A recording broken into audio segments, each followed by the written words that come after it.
Hi everyone, मैं रोहन आप सभी का एक बार फिर से अपने यूट्यूब चैनल पर स्वागत करता हूं। जैसा कि आप सभी लोगों को पता है कि मैं अपने यूट्यूब चैनल पर समाज कार्य के संबंध में संपूर्ण जानकारी प्रोवाइड कराता हूं। प्रतिदिन शाम 6:30 PM से लेकर 7:30 PM तक एम्स मेडिकल सोशल वर्क की क्लास चलती है। उसके बाद 8 PM पर और 8 PM से 9 PM, इससे प्लस भी हो सकता है, आपकी प्रतिदिन क्लास चलती है UGC नेट की, जिसका एग्ज़ाम आप सभी को पता हो चुका है कि 21 फरवरी से लेकर 10 मार्च के बीच में आप लोगों का एग्ज़ाम होगा। और ये पेपर हो रहा है जो दिसंबर 2022 में होना था, उसका पेपर हो रहा है मार्च में। आपका पेपर फिर उसके बाद जून 2023 में भी होगा। जून 2023 में भी पेपर होगा, यानी 2023 में UGC नेट का 3 बार पेपर होगा। एक तो मार्च 2023 में हो रहा है, उसके बाद आपका जून 2023 में होगा, उसके बाद दिसंबर 2023 में होगा। तब जाके एक नॉर्मलाइजेशन हो जाएगा ये कि हर साल में UGC नेट का जो पेपर होता था वो साल में 2 बार होता था। कोविड की वजह से ये जो है अब मर्ज होकर करवाया जा रहा है पेपर को, ठीक है। तो आपका जो है 2024 में फिर 2 बार पेपर होगा, एक बार जून में होगा, एक बार फिर दिसंबर में होगा, ठीक है। लेकिन 2023 में 3 बार पेपर होने वाले हैं आप सभी लोगों के। आपको मैं बता दूं, मैं सोशल वर्क में यूनिट नंबर 2 पर लेकर चल रहा हूं। अगर मैं आपसे बात करूं तो यूनिट 1 की जो वीडियो है अब मैंने ऑलरेडी अपलोड कर रखा है। कुछ प्राइवेट वीडियो हैं और PDF वगैरह हैं, वो मैं टेलीग्राम पर आप लोगों को प्रोवाइड करा रहा हूँ, ठीक है। यूनिट 2 चल रहा है। यूनिट 2 के अंतर्गत हमारा रह गया है संरचनावाद और उत्तराधुनिकतावाद, ठीक है। ये क्लास मैं कल लूँगा। संरचनावाद, उत्तराधुनिकतावाद, सामाजिक स्तरीकरण, परिवार, धर्म और सामाजिक व्यवस्था, फिर उसके बाद समुदाय है जिसमें ग्रामीण समुदाय, शहरी समुदाय है, उन पर बात मैं कल करूँगा। आज मैं इससे पहले आज की जो हमारी क्लास है, ये क्लास है जून 2005 का समाज कार्य का प्रश्न। आजकल पेपर में आपको बता दूं कि कुछ प्रश्न रिपीटेड भी होते हैं और इससे आपको ये आइडिया मिलेगा कि एग्ज़ाम में प्रश्न कैसे आते हैं। थोड़ा सा आपको यहाँ पे आइडिया मिलेगा, ठीक है। तो मैं व्याख्या के साथ आप लोगों से ये प्रश्न करवाऊँगा। और ये प्रश्न आपको बता दूं एम्स मेडिकल सोशल वर्क के लिए भी इम्पोर्टेंट है, क्योंकि सोशल वर्क का ये पेपर है तो जाहिर सी बात है एम्स के लिए भी इम्पोर्टेंट हो सकता है। और UGC नेट के लिए तो वेरी वेरी मोस्ट इम्पॉर्टेंट तो ये है ही है। मैं सारे प्रश्नों पर व्याख्या आप लोगों से करूँगा। यदि आप UGC नेट या एम्स मेडिकल सोशल वर्क की अगर आप तैयारी कर रहे हैं, उसकी ऑनलाइन क्लास लेना चाहते हैं, तो मैं आपको बता दूं कि मेरा नंबर है डिस्क्रिप्शन में भी, मैं यहाँ पर लिख भी देता हूँ 8506031308। आप मुझे व्हाट्सअप कर सकते हैं और कॉल करके समाज कार्य UGC के बारे में और एम्स मेडिकल के बारे में संपूर्ण जानकारी प्राप्त कर सकते हैं, ठीक है। 1.5 महीने बाद यानी 53 दिन है आपके पास, 53 दिन। मुझे 53 दिन में ही 2004 से लेकर 2022 तक का जो पेपर है ये कवर करवाऊँगा। और इसी 53 दिन में यूनिट नंबर 2 तो चल रहा है, 2 से लेकर यूनिट नंबर 10 तक आपको पूरा कवर करवाऊंगा। आज पूरी यूनिट नंबर 2 की PDF जो है मैं आप लोगों को पूरी PDF आपके टेलीग्राम चैनल पर डाल दूंगा।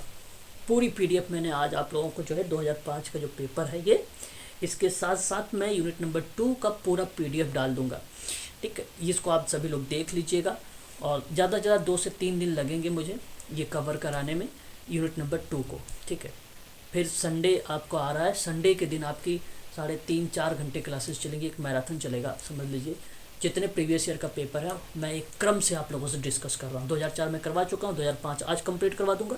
फिर उसके बाद आप लोगों का 2006-7 का है वो संडे के दिन दोनों कवर करवा दूंगा, दोनों पेपर।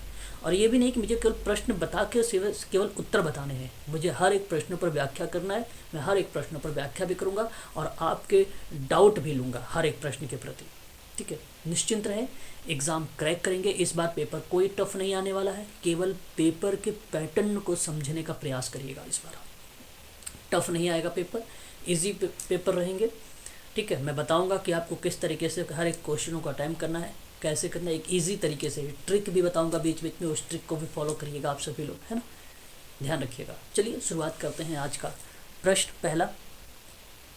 चलिए बताइए, पहला प्रश्न आपके सामने कि नीचे दिए गए हैं कि कौन से मॉडल सामुदायिक संगठन से संबंधित हैं और कूट का प्रयोग करके सही उत्तर का चुनाव करिए। आपके लिए अच्छा प्रश्न है ये, सोशल वर्क का प्रश्न है। पहला ऑप्शन पॉइंट है सामुदायिक विकास मॉडल, दूसरा है सामाजिक नियोजन मॉडल और तीसरा है सामाजिक प्रक्रिया का मॉडल। मैं सभी होगा सर? नहीं, अच्छा चलिए ठीक, मैं आप लोगों को बता दूं ये कम्युनिटी ऑर्गेनाइजेशन आपका रह गया है यूनिट नंबर 3 में, वो मैं कवर कराऊंगा, निश्चिंत रहिएगा, है ना। और यहाँ प्रश्न किसी विद्वान से नहीं पूछा था, किसी विद्वान से नहीं पूछा था, क्योंकि आजकल का जो प्रश्न है वो विद्वान से प्रश्न आ रहे हैं, पूछे जाते हैं, रॉस का, सिद्दीकी का, इनसे प्रश्न पूछे जा रहे हैं, है ना। तो मैं आपको नोट करवाता हूँ, नोट करिएगा। एक मुर्रे जी रॉस आते हैं यहाँ पे नाम, मुर्रे जी रॉस, ठीक है भाई।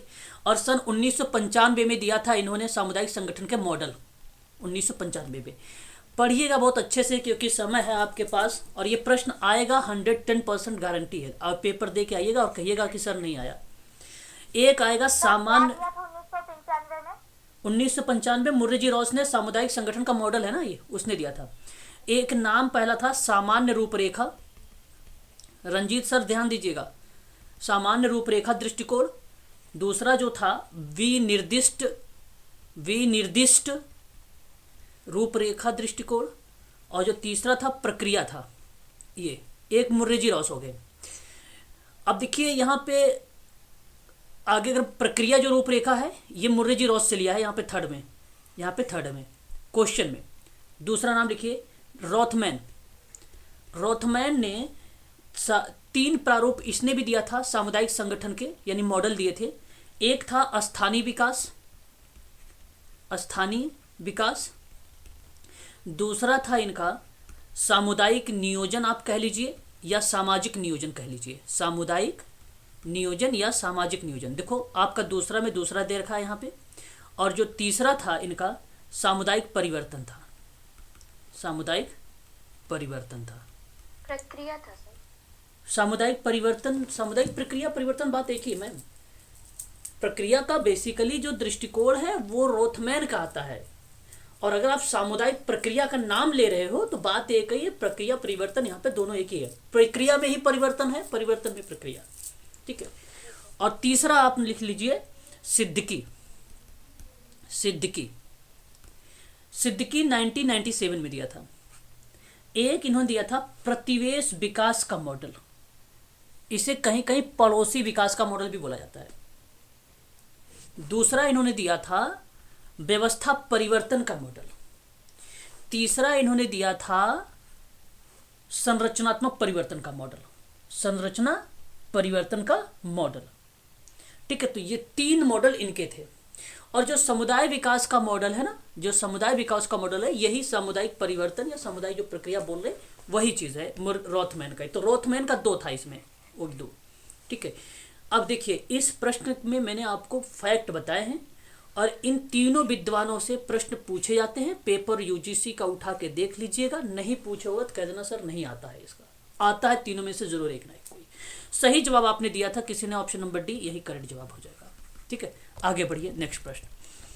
चलिए, व्यक्ति स्वयं के बारे में क्या सोचता है, महसूस करता है और मान्यता रखता है, या प्रायः अन्य व्यक्तियों के व्यवहार और टिप्पणियों से प्रभावित होता है। अच्छा, मेरी आवाज सभी के पास स्पष्ट है? स्पष्ट है सभी के पास? एक बार हाँ ठीक।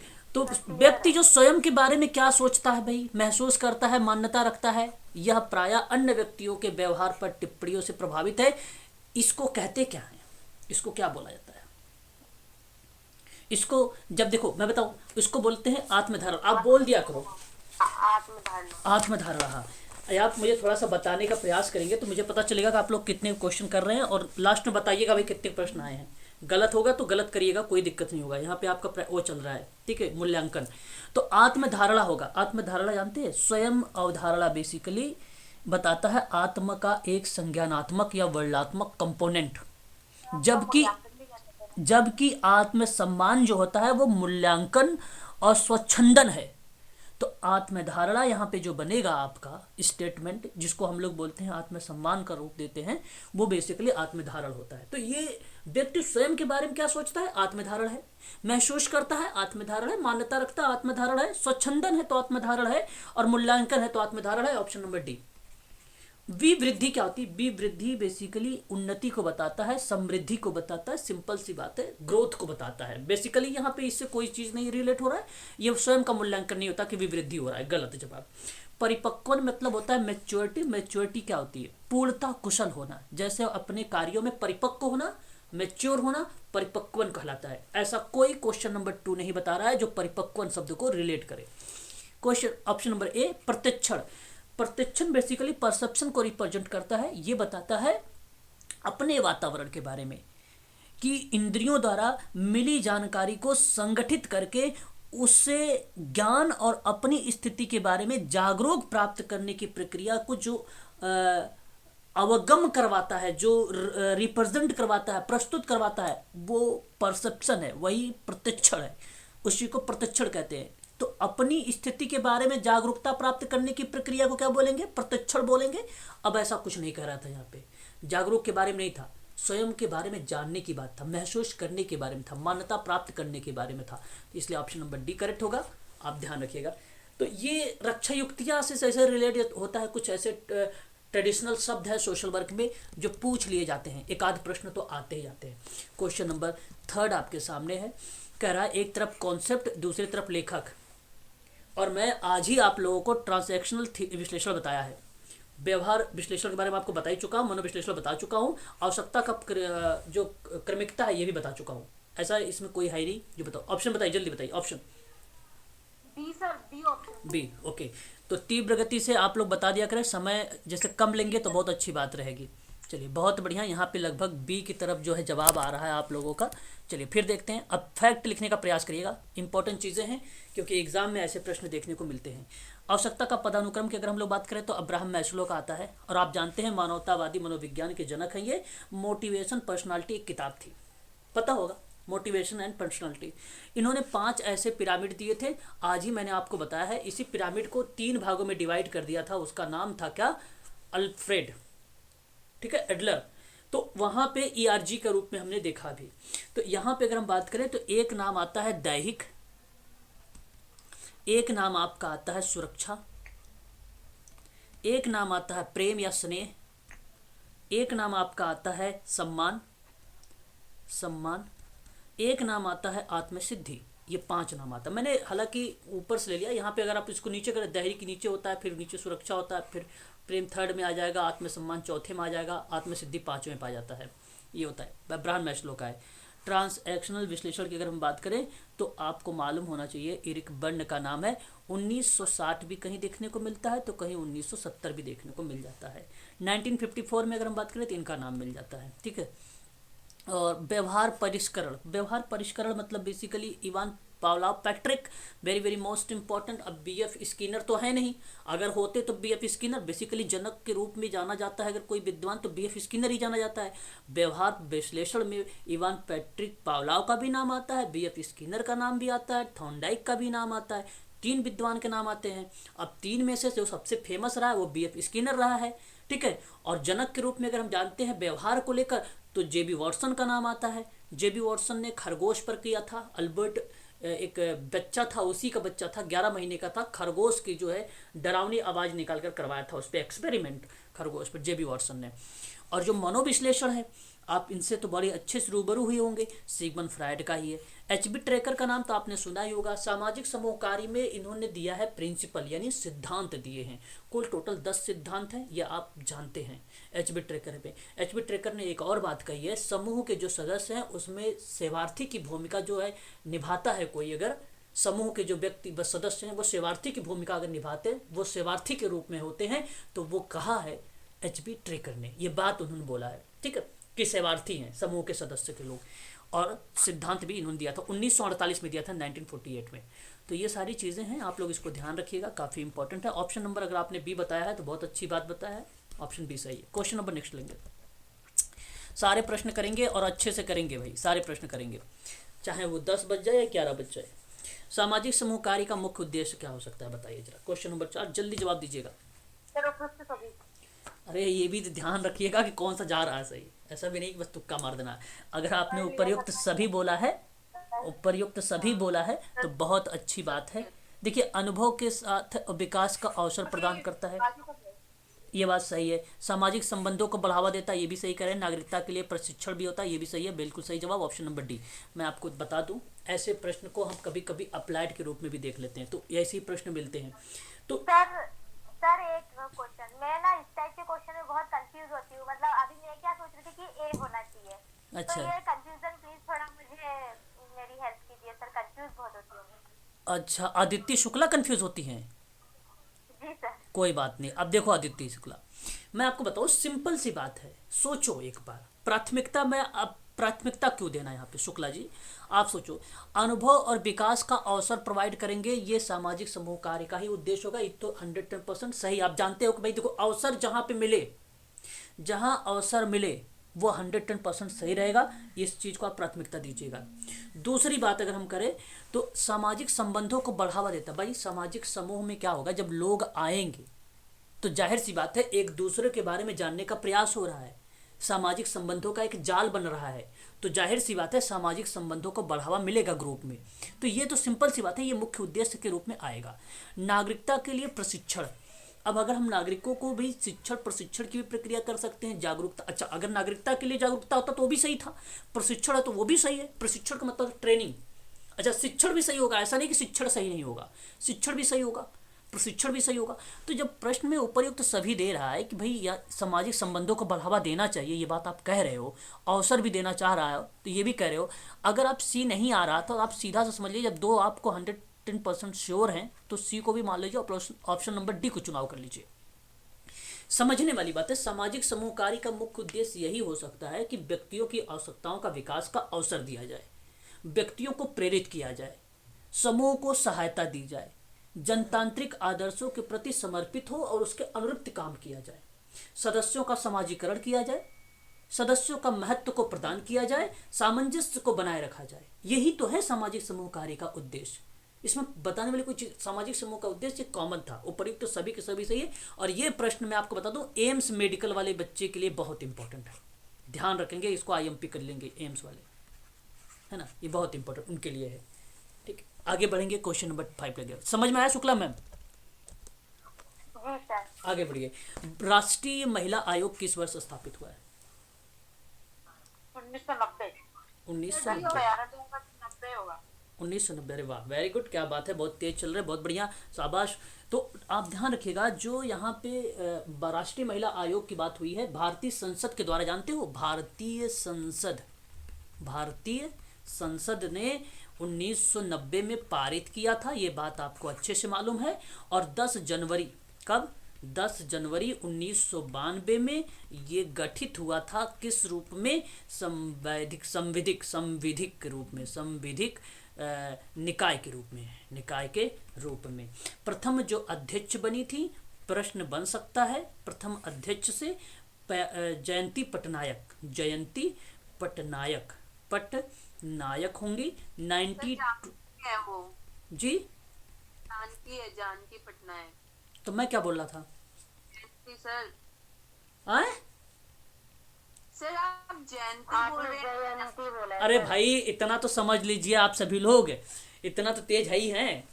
बात तो वही है ना, कोई ऐसा थोड़ी लग रहा था, प्रोनाउंसिएशन में थोड़ा समझ लिया करो, है ना। अंत में अभी कोई है तो उसका नाम है रेखा शर्मा, ठीक है, रेखा शर्मा, समझ लिया करो मैडम। हाँ, अगर नहीं समझ आ रहा है, मतलब कुछ अलग आ रहा है, तो आप बोल सकते हो, बताएंगे फिर। लेकिन जब आप जान रहे हो कि जयंती पटनायक ही हैं तो फिर वो लगाओ, उन्हीं का क्या दिक्कत है। आगे बढ़िए, क्वेश्चन नंबर 6 देखिए, गुणात्मक चरों के अंदर नीचे दिए गए संवर्गों में से कौन से आते हैं? मूर्त, सतत, असतत, संख्यात्मक, बताइए मैम। संख्यात्मक, ओके। संख्यात्मक, यहाँ पे मैं आपको बताता हूँ, सुनिए आप मेरी बात। जो गुणात्मक वेरिएबल होता है, जो ये रिसर्च वगैरह है, सारा कवर कराएंगे, टेंशन ना ले। समूह केंद्रित होता है, ये ग्रुप पर आधारित होता है, प्रत्यक्ष अवलोकन होता है, ये गहन साक्षात्कार होता है, ये कथनात्मक कथनात्मक पर आधारित होता है, स्टेटमेंट पर आधारित होता है, और घटनाजन्य पर आधारित होता है, नृजाति पर आधारित होता है, व्यक्तिगत अध्ययन पर आधारित होता है, प्रदत्त पर आधारित होता है। ये गुणात्मक वेरिएबल्स। गुणात्मक वेरिएबल्स वो होते हैं जो परिवर्तनीय वेरिएबल होते हैं, जिसका हम अध्ययन अभिकल्प के आधार पर करते हैं, तो वह क्रिया हमारी सतत कहलाती है, कंटिन्यूअस कहलाती है, अध्ययन अभिकल्प पे होता है। असतत बेसिकली संख्यात्मक तो हो सकती है, संख्यात्मक तो है ही है, गुणात्मक वेरिएबल के अंतर्गत आपका असतत संख्यात्मक पे आधारित है। तो आपका जो परिवर्तन वेरिएबल की बात कर रहा था, क्योंकि एक संवर्ग में से कौन सा है, जहाँ वेरिएबल के अंदर की बात हो रही थी, तो वहाँ हम बेसिकली व्यक्तिगत अध्ययन की बात कर सकते थे, अवलोकन की बात कर सकते थे, गहन साक्षात्कार की बात कर सकते। पेपर भी यही पूछना चाह रहा था, वो समूह केंद्रित की बात कर रहा था, वो निर्जातिता की बात कर रहा था, वो प्रदत्त पर आधारित की बात कर रहा था। वो सारा नाम आता है सतत में आता है, सतत में आता है। मूर्त आप जानते हैं, जो चीज़ें दिख रही है उस पर आधारित होता है। संख्या और असतत, ये दोनों, असतत भी संख्या पर आधारित है, असतत और संख्यात्मक ये दोनों बात एक ही है ना, तो ये दोनों हो सकता है। तो यहाँ पे सही जवाब ऑप्शन नंबर बी होगा, बी। Question number 7। हाँ, कोई अगर डाउट किसी प्रश्न के प्रति आएगा तो आप पूछ सकते हैं, समय है आपके पास, ऐसी बात नहीं है। भारत में नई आर्थिक नीति कब लागू हुई, किस वर्ष लागू हुई? 91। शाबाश, 1991। वेरी गुड, बहुत बढ़िया। अगर ये फैक्ट आपको मालूम है तो ध्यान रखिएगा, जून 1991 में नरसिंह राव की सरकार थी, भारत की अर्थव्यवस्था को नई दिशा इन्होंने प्रदान की थी। और आपने एक नाम सुना होगा एलपीजी करके, खूब पेपर में आता है, ये मॉडल पर आधारित था। हम बोलते हैं उदारवादी, निजीकरण एंड वैश्वीकरण। तो पूरे देश में आर्थिक सुधार के रूप में ये लागू की गई थी। तो जो भारत की नई आर्थिक नीति लागू की गई, तो वो 1991 में लागू की गई थी, जून में। याद रखिएगा, ऑप्शन नंबर बी आपने बताया है, फैक्ट पर आधारित था, बहुत अच्छा प्रश्न था। जिस प्रश्न में शुरुआत में डब्ल्यू लास्ट में टी, या सॉरी लास्ट में ओ, उसका मुख्यालय क्या होता है बताइए, कोई बच्चा बताएगा मुझे? जेनेवा। शाबाश, बहुत बढ़िया। अब देखो, तो विश्व व्यापार संगठन का संबंध, नीचे दिए गए हैं मुद्दे। अब 2023 में आप कैसे पेपर क्रैक करेंगे, यही आपको समझना है, यही आपको समझना है। ओके, बी होगा, ठीक है। आपको बता दूं, अंतर्राष्ट्रीय पर उधार देना लेना की कोई बात नहीं। WTO के बारे में पढ़ाऊंगा, ये एक व्यापार संगठन है। ये विभिन्न स्तरों पर बीच व्यापार नियम, देखो जो विभिन्न राष्ट्र के बीच में व्यापार नियम है ना, उसको मैनेजमेंट के रूप में WTO की भूमिका होती है। भाई ये बात सही है। अंतर्राष्ट्रीय स्तर पर मानवाधिकार का उल्लंघन गलत है। अंतर्राष्ट्रीय स्तर पर जलवायु परिवर्तन, क्लाइमेट और नीति वगैरह गलत है। सही जवाब ऑप्शन नंबर बी है। आपको मैं बता दूं, WTO का जो है मुख्यालय जो है जिनेवा में है, और इसकी स्थापना 1 जनवरी 1995 को हुई थी। ठीक है, 1994 में, इससे पहले 1994 में उरुग्वे का दौरा किया गया था, और ये बेसिकली WTO का था। तो WTO ने कहा भैया कि लागत में कटौती और जीवन के स्तर में सुधार करना है। तो अब जीवन का स्तर सुधार के बारे में बात कर रहे हो, तो सोचना मत कभी कि मानवाधिकार का उल्लंघन होगा, तो ये भी बात होगी, गलत है। ये कहता है विवादों को निपटाने और व्यापार तनाव में कमी लाने की बात करता है। ठीक है, ये बात करता है आर्थिक विकास के, रोजगार को प्रोत्साहन देने का है। ये बात करता है पर्यावरण और स्वास्थ्य को समर्थन के रूप में। ये बात करता है शांति और स्थिरता को बनाए रखने में। ये बात करता है अंतर्राष्ट्रीय स्तर पर व्यापार की जो लागत है उसकी कटौती में। ये बात करे रखता है कि जो व्यापार के नियम है उनमें मैनेजमेंट में, उनके मैनेजमेंट में। तो इसलिए ऑप्शन नंबर आपका जो होगा वो बी वाला करेक्ट होगा यहाँ पर।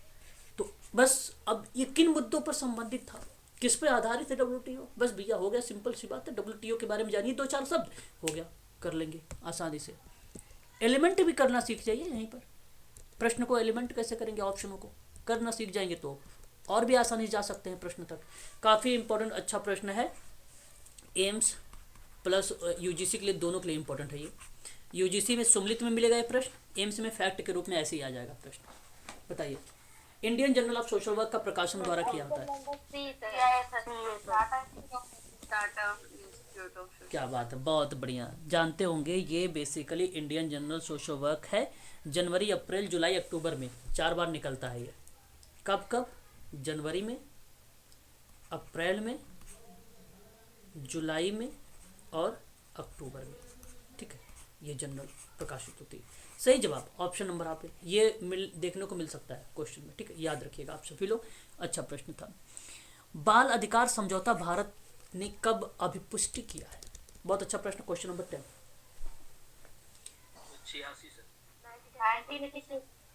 1986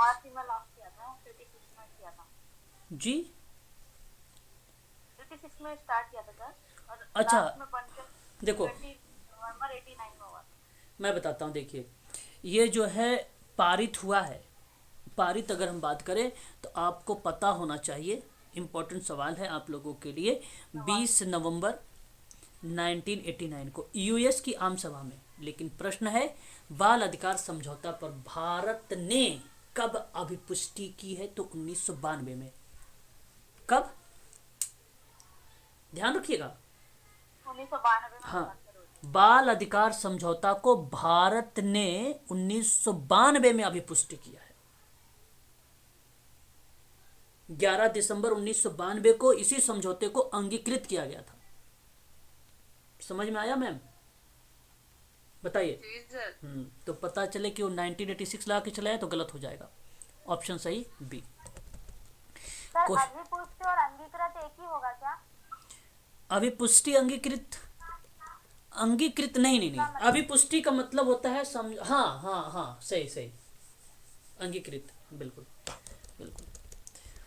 देखिए घटना, सॉरी एक तरफ क्वेश्चन नंबर 11 देखिए, एक तरफ घटना है, एक तरफ वर्ष है। मैं पढ़ा चुका हूँ, मालूम भी होना चाहिए आप लोगों को, है ना? तो बताइए जरा एक बार, अंतर्राष्ट्रीय युवा वर्ष 1985 बोलो ना। 85 सर। हाँ, 1 जनवरी 1985। अंतर्राष्ट्रीय सूक्ष्म ऋण 2005 कहीं है? अच्छा है, हाँ, है ना? और उसके बाद मानसिक स्वास्थ्य एक्ट, तो ये तो जानते हो बहुत बढ़िया से, 87। अब आजकल 2017 आता है ना ऑप्शन में। ठीक है, जब नहीं आ रहा कोई बात नहीं, 87 अगर आ रहा है तो ठीक है, नहीं आ रहा तो 2017 आ रहा है, तो दोनों नहीं आएंगे, ये भी ध्यान रखिएगा। पता चले कि आप मानसिक स्वास्थ्य एक्ट हो और पूछो ये भी आ जाए ये भी आ जाए, ऐसा हो ही नहीं सकता। जिस प्रश्न में वास्तविकता होगा वो होगा, अगर आ गया तो फिर समझो कॉमन नंबर मिलेगा। इस बार ऐसा पेपर आया 1 अक्टूबर 2022 को कि एक भी प्रश्न गलत नहीं हुए थे, याद रखिएगा। सारे के सारे प्रश्न सही आए हुए थे, किसी प्रश्न में क्लेम नहीं था। एक बार ऐसा यूनिक काम हुआ है, यूजीसी ने ऐसा काम किया, एनटीए ने, नहीं तो ऐसा कोई पेपर नहीं जिसमें क्लेम ना हुआ हो। सोच समझ के पेपर बनाए गए थे इस बार, और अच्छे पेपर थे, माइल्ड मॉडरेट लेवल के प्रश्न थे, ऐसे नहीं कि बहुत हाई लेवल के प्रश्न थे, अच्छे लेवल के प्रश्न थे, इजी टाइप के भी थे, अंडरस्टैंडिंग पर आधारित था। भारत सरकार की योजना आयोग का गठन किस वर्ष किया गया? 1950। ओके, बहुत बढ़िया, सही जवाब। ऑप्शन बता दीजिए मुझे फटाफट। Option B. Option B is the right answer, very good, यही आपका करेक्ट जवाब है। क्या बात है, बहुत बढ़िया, शाबाश। आगे बढ़ेंगे। घरेलू हिंसा की अगर हम बात करें, घरेलू हिंसा से सुरक्षा बिल की बात करें, किस वर्ष पेश किया गया? 2004। बिल्कुल, 2004 बिल आया था, 2005 में पारित हुआ था, पारित हुआ था सर 2000। 26 अक्टूबर 2006 को लागू हुआ था। तो बिल था तो 4 लगा के आ जाना, पारित पूछ लिया 2005 लगा के आ जाना, है ना? और लागू पूछ लिया तो 26 अक्टूबर 2006 लगा के चले जाना, है ना? याद रखिएगा, ऑप्शन नंबर डी सही रहेगा। बहुत अच्छा सवाल था। देखिए अब प्रश्न इतनी बारीकी से पूछा गया है, बाई द वे अगर इसी ऑप्शन में 2005 दे दे तो सारे बच्चे का तो पक्का चला जाएगा 2005 पर ही। ऑप्शन में देना भी चाहिए था, 2006 भी दे देना चाहिए था उसे, लेकिन देखो कितना समझदार आदमी था वो, कि सोचा कंफ्यूज ना हो बच्चे, वरना पता चले तो। लेकिन आजकल ऐसे ही होता है कि जो एग्जामिनर प्रश्न बनाता है वो इसलिए प्रश्न बनाता है कि ताकि बच्चों को समझ में आए, है ना? बहुत लोग ऐसे होते हैं, कहते हैं एक प्रश्न पूछूं, और ऐसे पूछते हैं ताकि उसे आए ही ना। ऐसा थोड़ी ना होता है, कोई ऐसा पूछा जाए कि प्रश्न उसे आना भी चाहिए, है ना? उसे आना भी चाहिए। देखिए क्वेश्चन नंबर 13, अनुसूचित क्षेत्र और अनुसूचित जनजाति का जो आयोग है उसका गठन वर्ष बताइए कब था? बोलिए, बताते रहिए। 59 सर। चलो देखिए 1961 है, 1961 है। बताऊं, एससी एंड एसटी अनुसूचित जाति अनुसूचित जनजाति के लिए पहला आयोग आपको मालूम होगा, ये भी प्रश्न आयोग से बन सकता है। पहला आयोग 1978 में श्री भोला पासवान की अध्यक्षता में आया था, यस या नो? हाँ जी, सही बात है। ठीक है, इसको याद रखिएगा। 1960 में 1960 में 1961 आया है, 1960 है भी नहीं ऑप्शन में। 1960 में बेसिकली अनुसूचित जो जाति का क्षेत्र था, अनुसूचित क्षेत्र, और जो अनुसूचित जनजाति का क्षेत्र था, एसटी का जो क्षेत्र था, उसमें नियुक्ति का जो अनुच्छेद था वो 339 था, और वो 1960 में था, वो 1960 में था। बट यहाँ पे 1961 दे रखा है। ठीक है, 60 था। अगर ऑप्शन में 60 होता तो मैं आप सबसे कहूँगा कि 1960 लगाने का प्रयास करिएगा, है ना, 1960 लगाने का प्रयास भी करिएगा। यहाँ पे 1960 होना चाहिए, बट यहाँ पे 1961 दे रखा, तो इसलिए आप लोग ऑप्शन नंबर 19 और ए को ही चुनाव करें। ठीक है, क्योंकि 60 नहीं है। वयोचित व्यवहार को सामाजिक प्रत्याशा कहते हैं, बिल्कुल बात सही बात है। वयोचित व्यवहार को सामाजिक प्रत्याशा कहते हैं, तो बताइए किसको कहेंगे आप? विकासात्मक को, जिसको आप बोलते हो टास्क, डेवलपमेंट टास्क। ये कृतक का मतलब होता है टास्क भाई, टास्क का मतलब होता है कार्य, है ना, समझ गए आप? विकासात्मक सूचक, इंडिकेटर्स बोलते हैं इसको, इंडिकेटर संकेतक कहते हैं इसको भी। और प्रैक्टिस यानी अभ्यास, ये तो जानते हैं। वैल्यू तो आपको पता ही है। तो यहाँ पे जीव सामाजिक प्रत्याशा क्या हो सकती है बताइए जरा?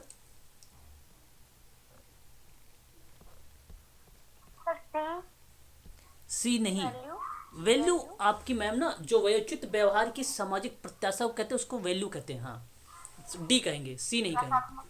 हाँ, डी कहेंगे, वैल्यू, मूल्य। मूल्य, मूल्य is the right answer, option number D. ठीक है, यहाँ पे डी, वयोचित व्यवहार। ठीक है, अच्छा अगर हिंदी समझ नहीं आएगी तो आप पूछ लेना, मैं इंग्लिश में बता दूंगा। सर वयोचित होता क्या है? क्या वयोचित बिहेवियर क्या होता है, यहाँ पर देख लो, यही कहता हूँ आपसे। मैं अगर नहीं कहता तो फिर नहीं बोलते आप। वयोचित बिहेवियर जो होता है, एक मिनट यहाँ पे देखो, देखो अप्रोप्रिएट बिहेवियर है ना, अप्रोप्रिएट बिहेवियर, वयोचित, the social expectations regarding age, जो अप्रोप्रिएट बिहेवियर होता है वो आर कॉल्ड वैल्यू। ठीक है, option number D is the right answer होगा। अब समझ गए अप्रोप्रिएट जिसको बोलते हैं वयोचित, शुद्ध हिंदी का प्रयोग किया इसने। क्वेश्चन नंबर 15, संस्थागत पुनर्वितरण मॉडल का संबंध बताइए। पुनर्वितरण मॉडल का संबंध बताइए। आपको बता दो, सोशल पॉलिसी के जो है 3 मॉडल थे। कितने? सोशल पॉलिसी के 3 मॉडल थे। सोशल पॉलिसी मैंने पढ़ा भी रखा हूँ आप लोगों को। अगर हम बात करें तो एक था कल्याण राज, कल्याण, हाँ, अवशिष्ट कल्याण, अवशिष्ट कल्याण, अपशिष्ट कल्याण। हाँ, औद्योगिक उपलब्धि और संस्थागत। ठीक है भाई, बहुत बढ़िया। अगर ये आप पढ़ रहे हैं तो बहुत अच्छी बात है। 3 ये था, संस्थागत पुनर्वितरण का मॉडल था। अब ये जो संस्थागत तीसरा वाला है ना, तीसरा वाला, इसी मॉडल पर आधारित है आपका ये सवाल। तो ये किससे संबंधित? ये कल्याण राज्य से संबंधित है। सामान्य भाग के रूप में आवश्यकता को स्वीकार किया जाता है, इसलिए आपका ऑप्शन नंबर जो है कल्याण राज्य, ऑप्शन नंबर बी ये था आपका। तो ये 3 मॉडल थे, तीनों मॉडल में से आपको ये चीज़ें ध्यान रखना होगा। ठीक है, और जो आपका दूसरा है औद्योगिक से, औद्योगिक से बेसिकली यहाँ पे सत्ता भी आती है। ठीक है, औद्योगिक में, ठीक है, सत्ता रिप्रेजेंट करती है और प्लस में साम्यवादी भी रिप्रेजेंट होता है, ये दोनों। और जो अवशिष्ट कल्याण होता है वो बेसिकली पूंजीवाद को रिप्रेजेंट करता है। ठीक है, भारत में HIV पॉजिटिव संक्रमण का प्रबल मार्ग कौन सा है? HIV तो आपको मालूम होगा, पहले तो HIV का पूरा जी, ऑप्शन नंबर डी सर।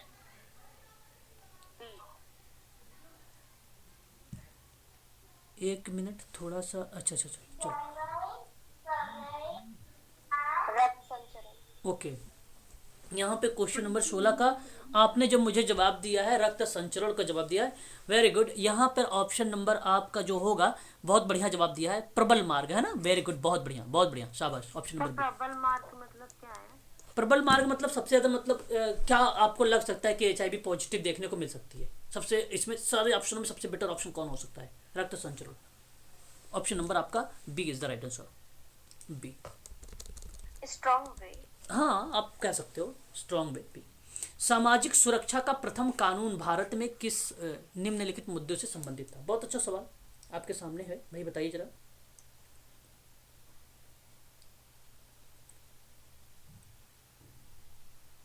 बोलिए। कामगार के लिए सेकंड होगा सर? ए, वेरी गुड, बहुत बढ़िया। सबसे पूछा था प्रथम कानून, बहुत बढ़िया। आपको बता दूं, बहुत अच्छा सवाल है। कामगार का जो क्षतिपूर्ति देना एक एक्ट है, ये 1923 में था। और जो कामगारों के लिए जो भविष्य निधि एक्ट था, वो 1952 था। आपको बताओ, यहाँ पे एक दिमाग और आपका काम कर रहा होगा।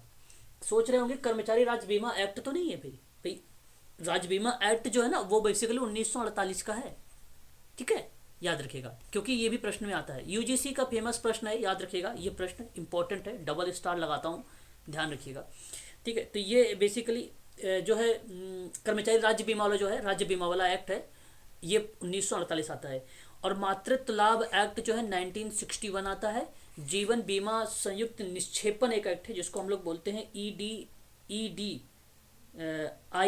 है ना, DLIS इसको बोलते हैं, डिपॉजिट लिंक्ड इंश्योरेंस स्कीम इसको कहेंगे। ये आया था कब? ये तो स्कीम है, इसको छोड़ दो, ठीक है। यहाँ पर ऑप्शन नंबर पहला यही आया है, ठीक है, सबसे प्रथम यही है, 1923 है, बाकी ये 1952 का 1961 है, ठीक है। ये तो अभी हाल ही की बात होगी। ऑप्शन नंबर आपका पहला सही हो जाएगा यहाँ पर, ए वाला, ठीक है, ए करेक्ट है 17 का। सूची मिलाइए।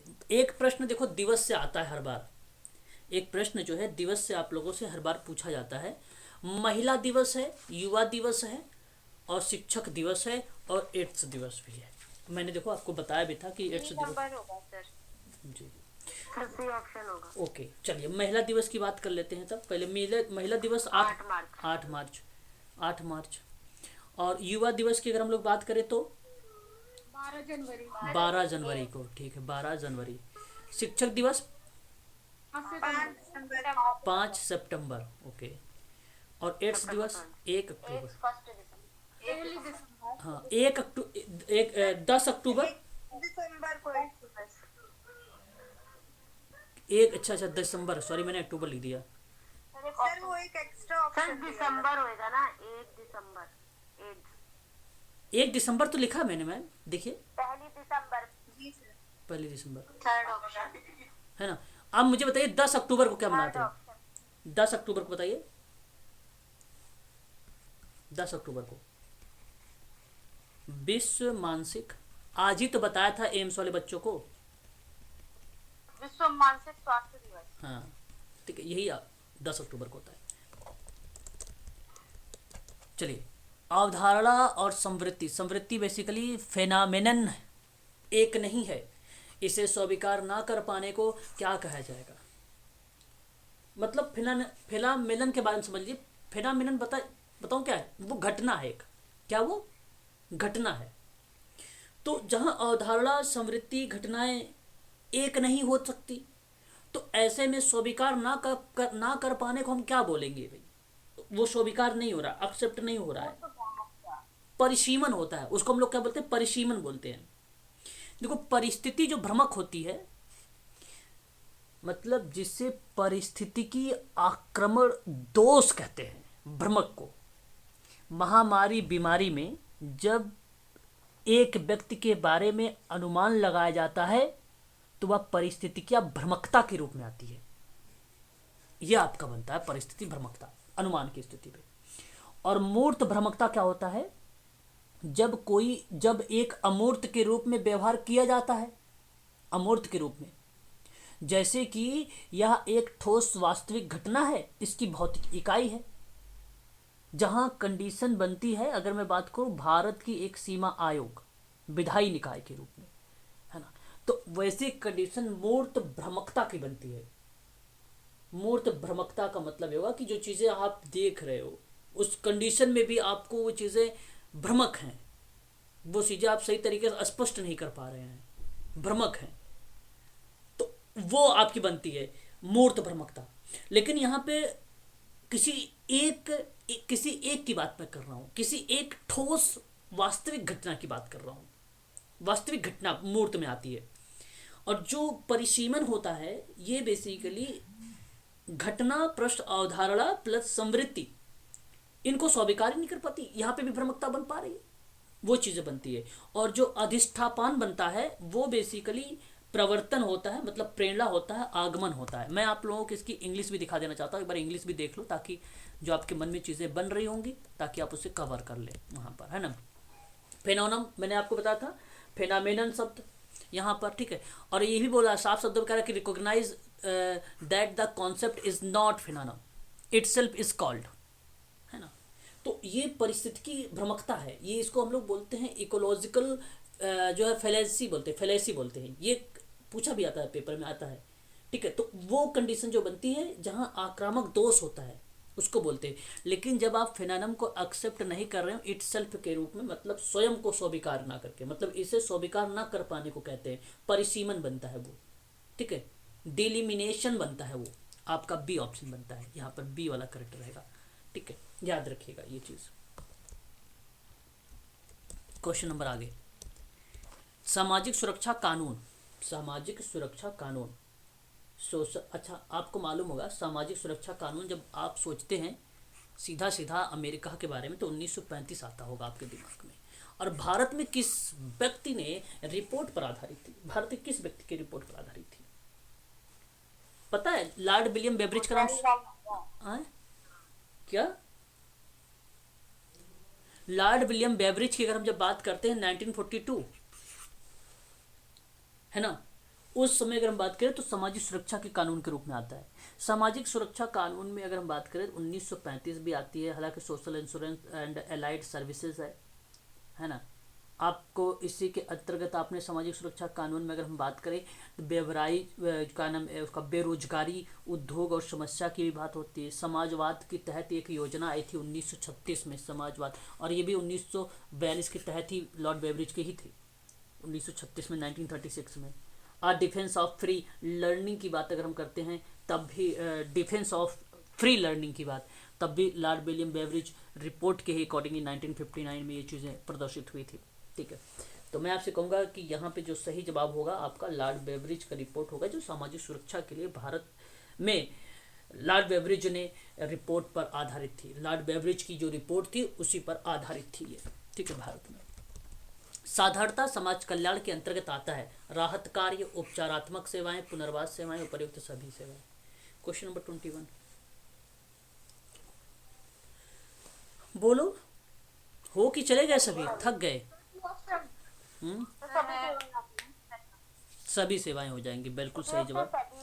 हाँ, जैसे अगर मैं आपसे कहूँ स्वास्थ्य भी हो सकता है, आपकी भोजन भी हो सकता है ना, बेरोजगारी मुआवजा, आवास की सहायता, बच्चे की देखभाल, परिवार की सहायता, ये सारी चीज़ें जो है साधारणता समाज कल्याण के अंतर्गत आ जाता है। इसलिए ऑप्शन नंबर डी का ही चुनाव आप लोग करके आ जाइएगा। अच्छा प्रश्न था, ध्यान दीजिएगा।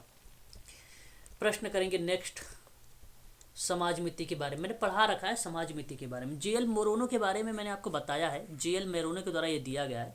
सन 1951 में ये चीज़ें आई थी जेएल मोरोनो के द्वारा। आपको मैं बता दूं, जो सीसियोग्राम और सामाजिक मापन मैट्रिक, समाज मिति सूचकांक, ग्रेस टू टेक्निक, समाज मिति दूरी स्केल, ये सभी चीज़ें आपको ध्यान रखनी पड़ेगी इसके परिप्रेक्ष्य में, ठीक है। तो समाज मिति का जो प्रयोग के रूप में अगर नाम आता है तो आपको मैं बता दूं, तो समूह संरचना में भी काम आता है समाज मिति, समूह के सदस्यों की स्थिति को जानने में भी काम आता है ये समाज मिति, नेतृत्व लीडरशिप की भी भूमिका में भी आती है ये समाज मिति। तो जाहिर सी बात है उपयुक्त तो सभी के सभी करेक्ट जवाब होंगे। बहुत अच्छा प्रश्न था और सरल प्रश्न भी था समाज मिति। और समाज मिति का आपने इस तरीके का पेपर भी देखा होगा, इस तरीके से समाज मिति को हम जो करते भी हैं, है ना, सेस्मोग्राम में, ठीक है। बाकी मैं करवाऊंगा मापन स्केल में, society registration act very very most important सवाल है। ये दोनों यूजीसी प्लस एम्स दोनों एग्ज़ाम के लिए इम्पोर्टेंट प्रश्न है। ये सोसाइटी एक्ट बताइए। सर 1960 1960 1860 और 1860। D option sir. डी बताइए। तो यहाँ पे सही, ऑप्शन डी है। हाँ ऑप्शन डी फॉर डेनमार्क, यहाँ पे डी करेक्ट होगा। यही गलती करके आ जाते हैं 1960 के बजाय 1860 के बजाय 1960 लगा के चले आते हैं बहुत, ठीक है। और आपको ध्यान रखना धारा यहाँ पर आती है 25 वाली आती है, ठीक है। सॉरी धारा 8 आती है, 25 कह रहा हूँ, धारा 8 आती है, ठीक है। इसको ध्यान रखिएगा सभी लोग। कंपनी एक्ट के तहत धारा 25 के तहत जो है आपने सुना होगा केंद्रीय समाज कल्याण बोर्ड की जिसने स्थापना किया था 1953 में, जिनका नाम था दुर्गाबाई देशमुख ने, वो धारा 25 थी कंपनी एक्ट के तहत 1956 के तहत, ठीक है। वो नोबेल पुरस्कार के विजेता अमर्त्य सेन है, ये बात आप भली भांति तरीके से जानते हैं। बताइए किस चीज़ में, किस क्षेत्र में, किस क्षेत्र में? अर्थ अर्थ, सर अर्थ पर्यावरणीय अर्थशास्त्र सर। बिल कल्याण। हाँ ठीक। Option C. ऑप्शन सी पर्यावरणीय अर्थशास्त्र गलत, सूक्ष्म ऋण गलत, अर्थनीति भी गलत। ऑप्शन नंबर डी अर्थशास्त्र के जनक कहे जाते हैं ये। और सन 1998 में जो है, अगर हम बात करें आप लोगों से 98 और 99 में, सन 1999 में भारत रत्न से नवाजे गए हैं इनको। नोबेल पुरस्कार 1998 में मिला था, है ना। इनकी कई बुक आई भी थी, जैसे अगर हम बात करें गरीबी और अकाल को लेकर, अमर्त्य सेन की काफ़ी फेमस किताब रही गरीबी और अकाल को लेकर। 1981 में आई थी एक किताब, द आर्ग्यूमेंट टू इंडियन करके आई थी। 2005 में इनकी किताब आई थी। जो है एक आइडिया ऑफ जस्टिस करके किताब आई थी 2009 में। तो आइडिया और जस्टिस वाला नोट कर लीजिएगा, आइडिया एंड जस्टिस किताब आई थी अमर्त्य सेन की 2009 में। और एक चीज़ ये याद रखिएगा कि कल्याण पर्यावरण से संबंधित होगा। ये आपका ऑप्शन नंबर जो डी वाला है यही आपका करेक्ट माना जाएगा, डी। अर्थशास्त्र के जनक, भारत में अर्थशास्त्र के जनक यही होते हैं, है ना। अच्छा, एक अगर अमर्त्य सेन के जनक ना आए तो वो बताइए किसका नाम और आता है? पाकिस्तान के कौन है वो? महबूब उल हक। हाँ, मतलब याद मुझे दिलाना पड़ता है थोड़ा सा है। चलो कोई बात नहीं, अच्छी बात है, याद करके रखो। किसी व्यक्ति के विचारों और भावनाओं पर प्रतिक्रिया जो प्रतिक्षण और समझ के आधार पर कराने की डैश कहा जाता है। सहानुभूति, समानुभूति, ट्रांसफरेंशन और विस्थापन। एक बात बता दूं यहाँ पे, समझिएगा, पहले बातों को समझिए। पहले प्रश्न को समझाता हूँ फिर ऑप्शन को। ज़्यादा एडवांस बन जाते हो आप लोग तो इसमें प्रश्न गलत कर जाते हो आप लोग। किसी व्यक्ति के विचार, भावना पर प्रतिक्रिया या परसेप्शन मतलब प्रतिक्षण और समझ के आधार पर जो आप क्रिया कहलाते हैं वो क्या बनती है? वो समानुभूत होता है। दूसरों के कष्टों और संवेगों का अनुभव और समझने को हुई तदानुभूति कहा जाता है। फिर आप सोच रहे होंगे कि सहानुभूति क्या होता है? संवेदनाएं होती हैं, यहाँ पर हमदर्दी होती है, दया होता है। किसी व्यक्ति की ऐसी संवेदना प्रतिक्रिया है जहाँ संवेदनाएं रिप्रेजेंट होती हैं, जो दूसरे लोगों पर केंद्रित होती है या जिसका रुझान दूसरे की तरफ होता है ना। जहाँ अनुभूति, हमदर्दी, चिंता शामिल की जाती है उसे सिंपैथी के रूप में हम कहते हैं। ट्रांसफरेंशन मतलब होता है हस्तांतरण, जिसको आप जानते हो, परिवर्तन। और विस्थापन का मतलब होता है हटाना, है ना। तो यहाँ पे कुछ ऐसी चीज़ें थोड़ी ना है। ऑप्शन नंबर बी आपका करेक्ट रहेगा, यही आपका सही माना जाए, बी, ठीक है। और आपको एक चीज़ और बता दूँ यहाँ पे ट्रिक में, ज़्यादातर जब इस तरीके का ऑप्शन आए सहानुभूत तदानुभूत का, सोशल वर्क में जितनी बार प्रश्न आता है बेसिकली मैं आपसे 99% श्योर हूँ ऑप्शन समानुभूत को ही आप लगा खाइए, तदानुभूत को ही लगा खाइए। सहानुभूति नहीं दिखाया जाता है, समानुभूति दिखाया जाता है। सोशल वर्कर यही काम करता है। तो बेसिकली जो पेपर बनाते हैं वो सोशल वर्कर क्या करेगा ऐसे प्रश्नों पर ये विचार डालते हैं अपने। तो ये वाला विचार आप कर सकते हो। सहानुभूति पर अंतरण प्रत्यंतरण जैसी प्रतिक्रियाएं भी रिप्रेजेंट होने लगती हैं वहाँ पे। आगे बात करेंगे क्वेश्चन नंबर 26। आप देखिए क्वेश्चन नंबर 26, सूची 1 सूची 2 से मिलान करिए, कौन सा ऑप्शन जाएगा?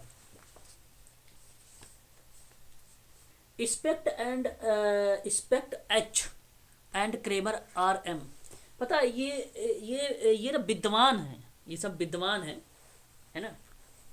ग्रेस मेथू का नाम तो सुना ही होगा, एम एस गोरे का नाम सुना होगा, माधव सदाशिव गोरे, है ना। और उसके बाद एम एस ए राव। चलो मैं बताता हूँ।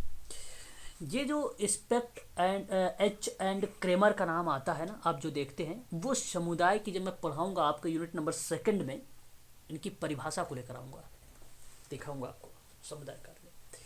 फिर हम बात करेंगे ग्रेस मेथू के बारे में।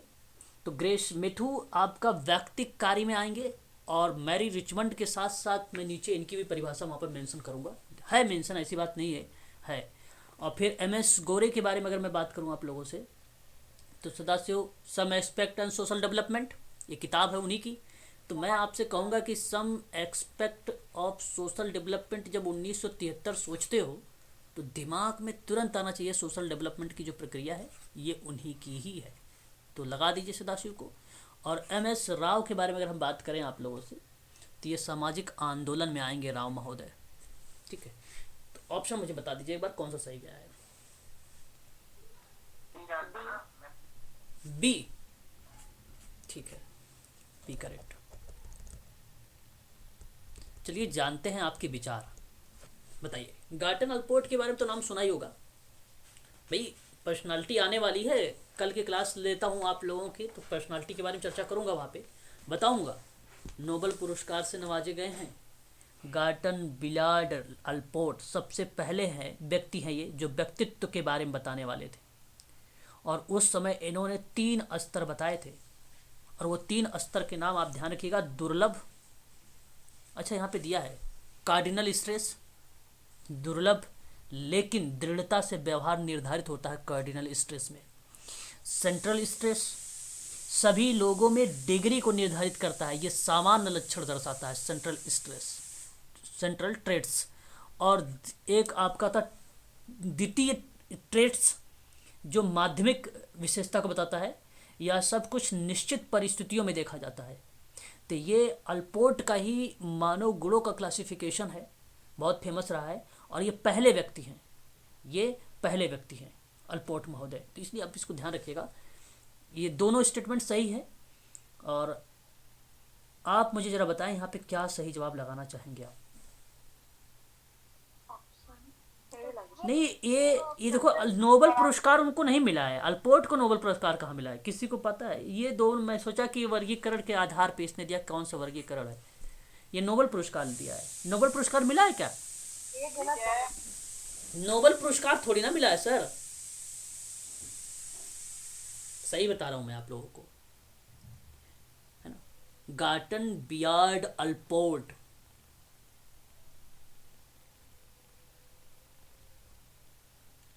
आप लोग बोलना करो थोड़ा सा, क्या आप क्या विचार, आप विचार क्या व्यक्त करना चाहते हैं क्या? हाँ, नहीं मिला, ये सही बात है, ये आपका गलत है, आपका आर सही है। तो option number D is the right answer, D is the right, D.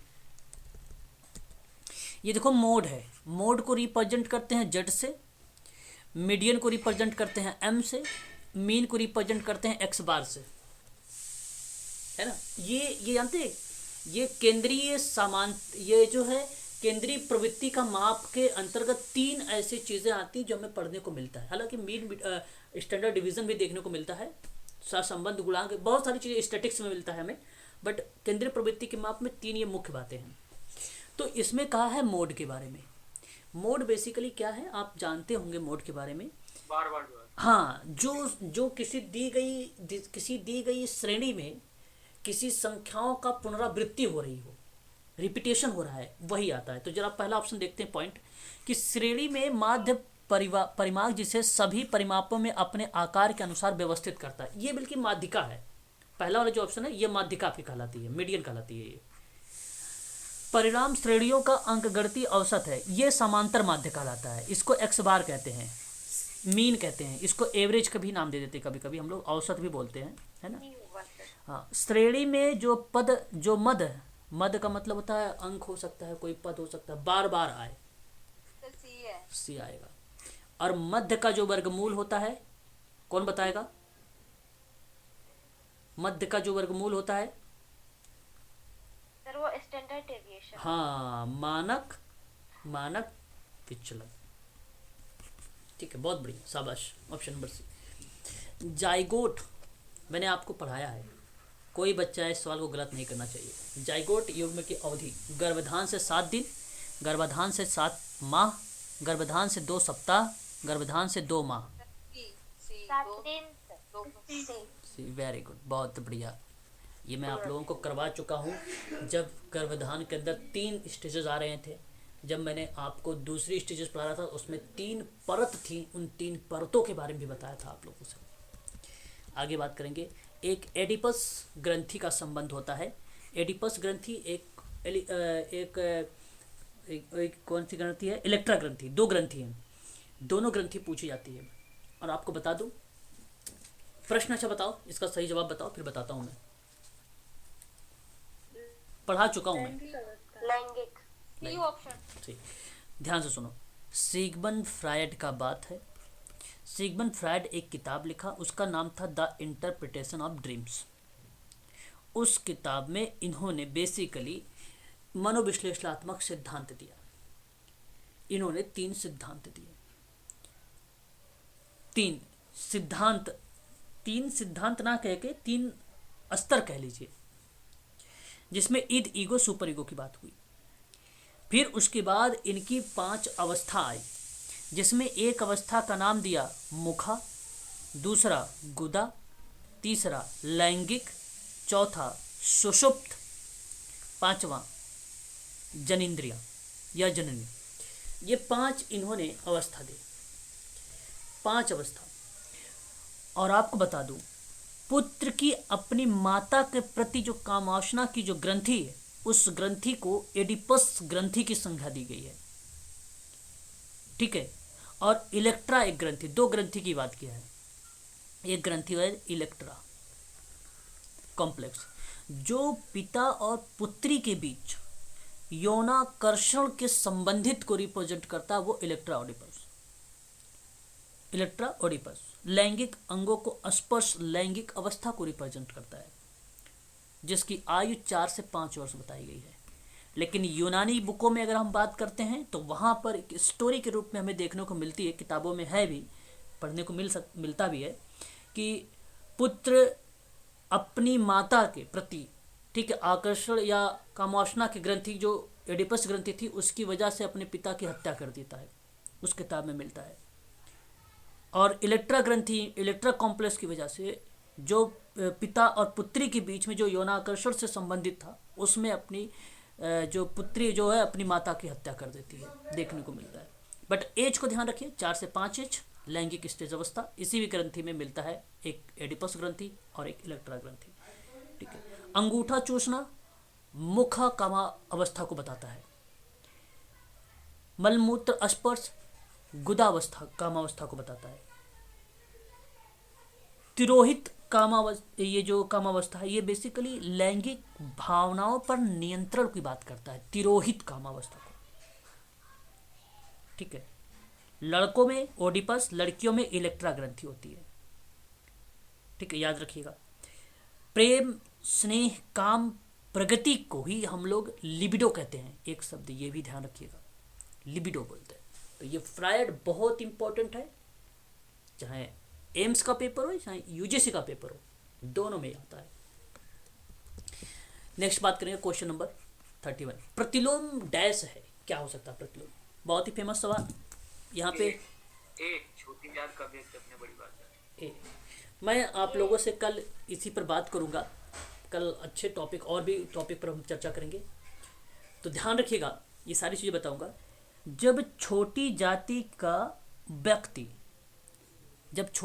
का व्यक्ति अपने से बड़ी जाति की स्त्री से विवाह करता है ना, अब बात ध्यान रखिएगा, छोटी जाति का व्यक्ति है, अब व्यक्ति का मतलब ये तो लड़का ही होगा, बॉय। और फिर ये लड़का शादी कर रहा है बड़ी जाति की स्त्री से, है ना, ध्यान रखिएगा, बड़ी जाति की स्त्री से, यानी गर्ल से। तो आप तुरंत समझिएगा प्रतिलोम है। अब कुछ करना नहीं है, यही बड़ी जाति की लड़की, ठीक है, सॉरी, आप छोटा बड़ा छोड़िए, लड़की छोड़ दीजिए, छोटा, अब यहाँ जो बड़ी जाति थी, बड़ी जाति को पहले रख दीजिए अब, और बड़ी जाति में लड़के को रख लीजिए। फिर अब वो छोटी जाति की स्त्री से शादी कर रहा है तो वो क्या हो जाएगा? अनुलोम विवाह। अनुलोम विवाह। ठीक है। और एक व्यक्ति एक से ज्यादा स्त्रियों से विवाह करता है तो वो क्या हो जाएगा? बोलिए। बहु हाँ, बहुपति विवाह हो जाएगा। भाई एक व्यक्ति है और एक से ज्यादा स्त्रियों से विवाह करेगा तो जाहिर सी बात है बहुपति हो जाएगा। जब एक स्त्री एक से ज्यादा व्यक्तियों से विवाह करती है तो वह बन जाता है बहुपत्नी विवाह। जी क्या कह रहे हैं? महिला करेगी तो बहुपति विवाह होता है। उल्टा है सर ये। अरे भाई मैंने बोल दिया, जब एक स्त्री एक से ज्यादा व्यक्तियों से विवाह करेगी तो स्त्री तो करे बहुपत्नी विवाह ही तो होगा। नहीं सर, बहुपत्नी कर रही है ना सर, तो बहुपत्नी तो ज्यादा पत्नी हो गई ना। एक स्त्री, अच्छा अच्छा अच्छा, एक स्त्री एक से ज्यादा व्यक्तियों से, हाँ हाँ हाँ, अरे शाबाश, क्या बात है, शाबाश शाबाश, सही कर लो भैया, सही कर लो, बहुपति विवाह सही कर लो। और एक से ज्यादा स्त्रियों से विवाह कर रही है ना, एक से ज्यादा स्त्री, तो एक व्यक्ति है, ठीक है, तो ये एक व्यक्ति है और ज्यादा स्त्रियां हैं तो बहुपत्नी हो जाएगा। Very good very good very good, सही कर लो सही कर लो, ठीक है, हो जाता है कब। हाँ सुनाओ। हेलो। हाँ अरे बोलो तो सही, आवाज आ रही है आपकी। सर इन शब्दों को इंग्लिश में बता दीजिए जो अभी आपने बताए पिछले क्वेश्चन। अच्छा, जो है आप लिख लीजिए बहुपत्नीय विवाह। ये अभी मैं कल आप लोगों को करवाऊंगा, आप छोड़ दीजिए, है ना, आप टेंशन निश्चिंत मत लो, कल अभी करवाऊंगा, कल लेके आऊंगा इसकी, ठीक है, पीडीएफ वगैरह सब कुछ है, बना रखा है मैंने सब कुछ, ठीक है, टेंशन ना लो, कल लेके आऊंगा, निश्चिंत रहो कि कोई दिक्कत नहीं होगी, ठीक है। यहाँ पे देखिए 10वीं पंचवर्षीय योजना की अवधि बताइए। 207। आपको पता होना चाहिए, अगर पंचवर्षीय योजना अगर मालूम रहेगा तो आप कर पाएंगे। कैसे पता होता है, इसको पता करने के लिए आप पहला याद रखिएगा 51 में आया था, 5 साल जोड़िए 56 से आप जोड़िए 61, 5 साल जोड़ते जाइए। अब यहीं 61 से 66 जोड़िए, 69 से, अब यहीं पे ब्रेक करिए, 3 के बाद जाना, रुक जाना है। अभी मैं ट्रिक बता देता हूँ, 69 से 74 नहीं, अभी चलिए 5 तक चल रहा है ना, फिर 74 से 79 जी, 69 से गैप होगा बीच, 69 से 66 से गैप है ना, 3 साल का शायद। 66 से, हाँ यहाँ पे गैप है ना, यहाँ पे गैप है ना, कोई नहीं, 5 साल चलिए। फिर 80 लीजिए, यहाँ पे 80 से 85 चलिए, 85 से 90 चलिए, आपको मालूम होना चाहिए। फिर 90 से फिर 2 साल गैप मारिए यहाँ पे, है ना। फिर 92 से 97 चलिए, 97 से 2002 चलिए, 2002 से 2007 चलिए, ठीक है। फिर आप चलिए 2007 से 2012, 12 से 12 5 17, 17 से 17 5 22, ठीक है, इतना चलिए।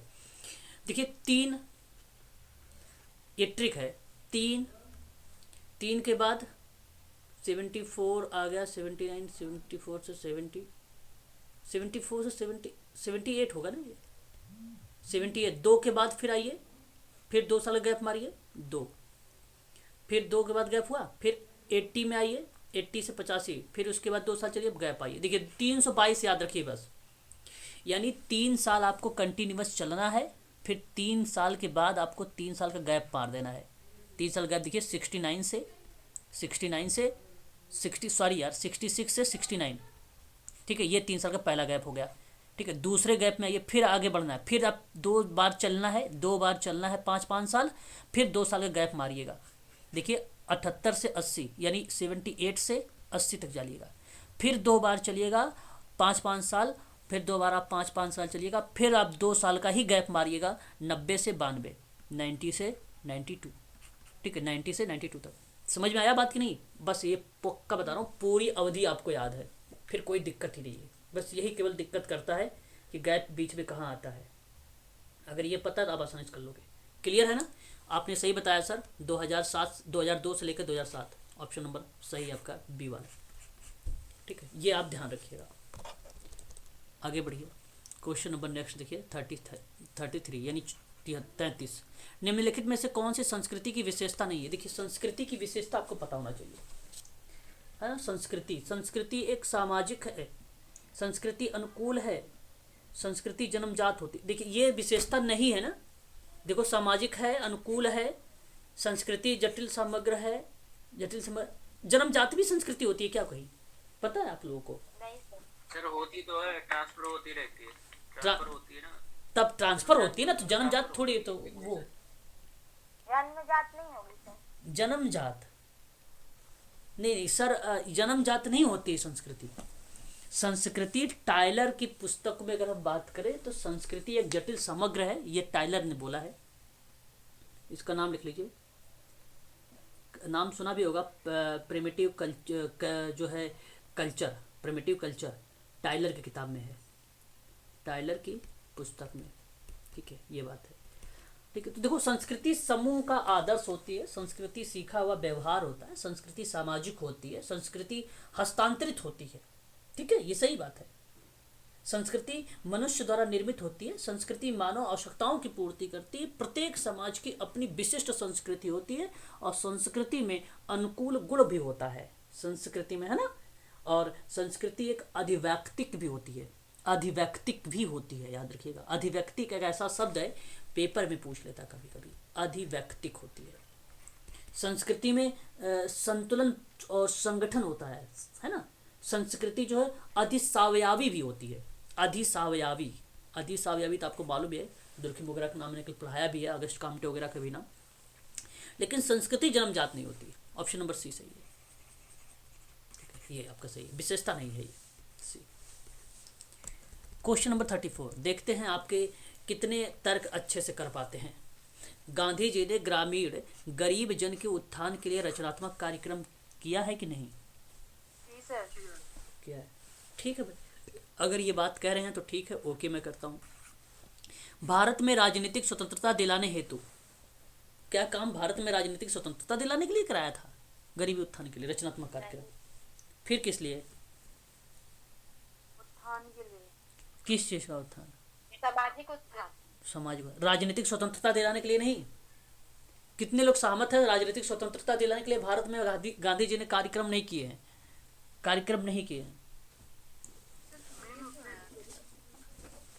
बताइए। और भी लोग अपने विचारों को स्पष्ट करेंगे। ऐसे जो तर्क, यही प्रश्न होता है कथन कारण में, तर्क में, है ना? भारत को राजनीतिक स्वतंत्रता दिलाने हेतु महात्मा गांधी जी की भूमिका है या नहीं? सर है, बिल्कुल है। आपको पता होना चाहिए कि सत्याग्रह अहिंसा के सिद्धांत पर चलकर उन्होंने भारत को स्वतंत्रता दिलाने में अपनी महत्वपूर्ण भूमिका निभाई है। और ये जब मैं सत्याग्रह अहिंसा की बात करूंगा तो क्या यहाँ पे ग्रामीण गरीब जन के उत्थान के लिए रचनात्मक कार्यक्रम बनेगा कि नहीं बनेगा? बनेगा सर। और जब बनेगा तो इसका मतलब कि ये दोनों बातों सत्य हैं। अब बात ये है व्याख्या के लिए। अब व्याख्या कैसे आप लोग करेंगे, मैं एक ट्रिक बता रहा हूँ, ट्रिक को समझने का प्रयास ये करिए। हो जाएगा। हाँ, ट्रिक समझ लीजिए। एक यहाँ पे या तो आप क्योंकि लगाएं। प्रश्न में बहुत बच्चे गलत करके आते हैं, ऐसे प्रश्न खूब पूछे जाते हैं यूजीसी को, बहुत ध्यान से समझ लीजिए। प्रश्न क्योंकि कैसे लगाए जाते हैं, ध्यान से समझिए। जब दोनों की बातें सही तरीके से व्याख्या कर रही होंगी तभी आप क्योंकि लगा रहे हैं, इसका मतलब। जब व्याख्या नहीं होगी तो आप नहीं करेंगे। जैसे देखिए, गांधी जी ने ग्रामीण गरीब जन के उत्थान के लिए रचनात्मक कार्यक्रम दिया है, तब आप वहां पे लगाइएगा क्योंकि भारत को राजनीतिक स्वतंत्रता दिलाने हेतु, इसीलिए इसने क्यों दिया था? क्योंकि भारत में राजनीतिक स्वतंत्रता दिलाया जा सके। ये देखिए परिभाषा की तरह एक बैठ रहा है, स्टेटमेंट एक सही तरीके से बैठ रही है। जब ये दोनों चीज़ें आपस में सही तरीके से आपको लगे कि इस तरीके से सेंटेंस आ रहा है, तो इसका मतलब हुआ कि आर जो है ए का सही व्याख्या कर रहा है, यानी स्पष्टीकरण हो रहा है। इसका मतलब ये होगा। या तो फिर आपको ये पता होना चाहिए, जैसे आपको ये रचनात्मक कार्यक्रम दिया, जैसे मैंने सत्याग्रह और अहिंसा के सिद्धांत पर चलकर ही उन्होंने भारत को स्वतंत्रता दिलाने में अपनी महत्वपूर्ण भूमिका निभाई है, या तो आपको ये मालूम हो।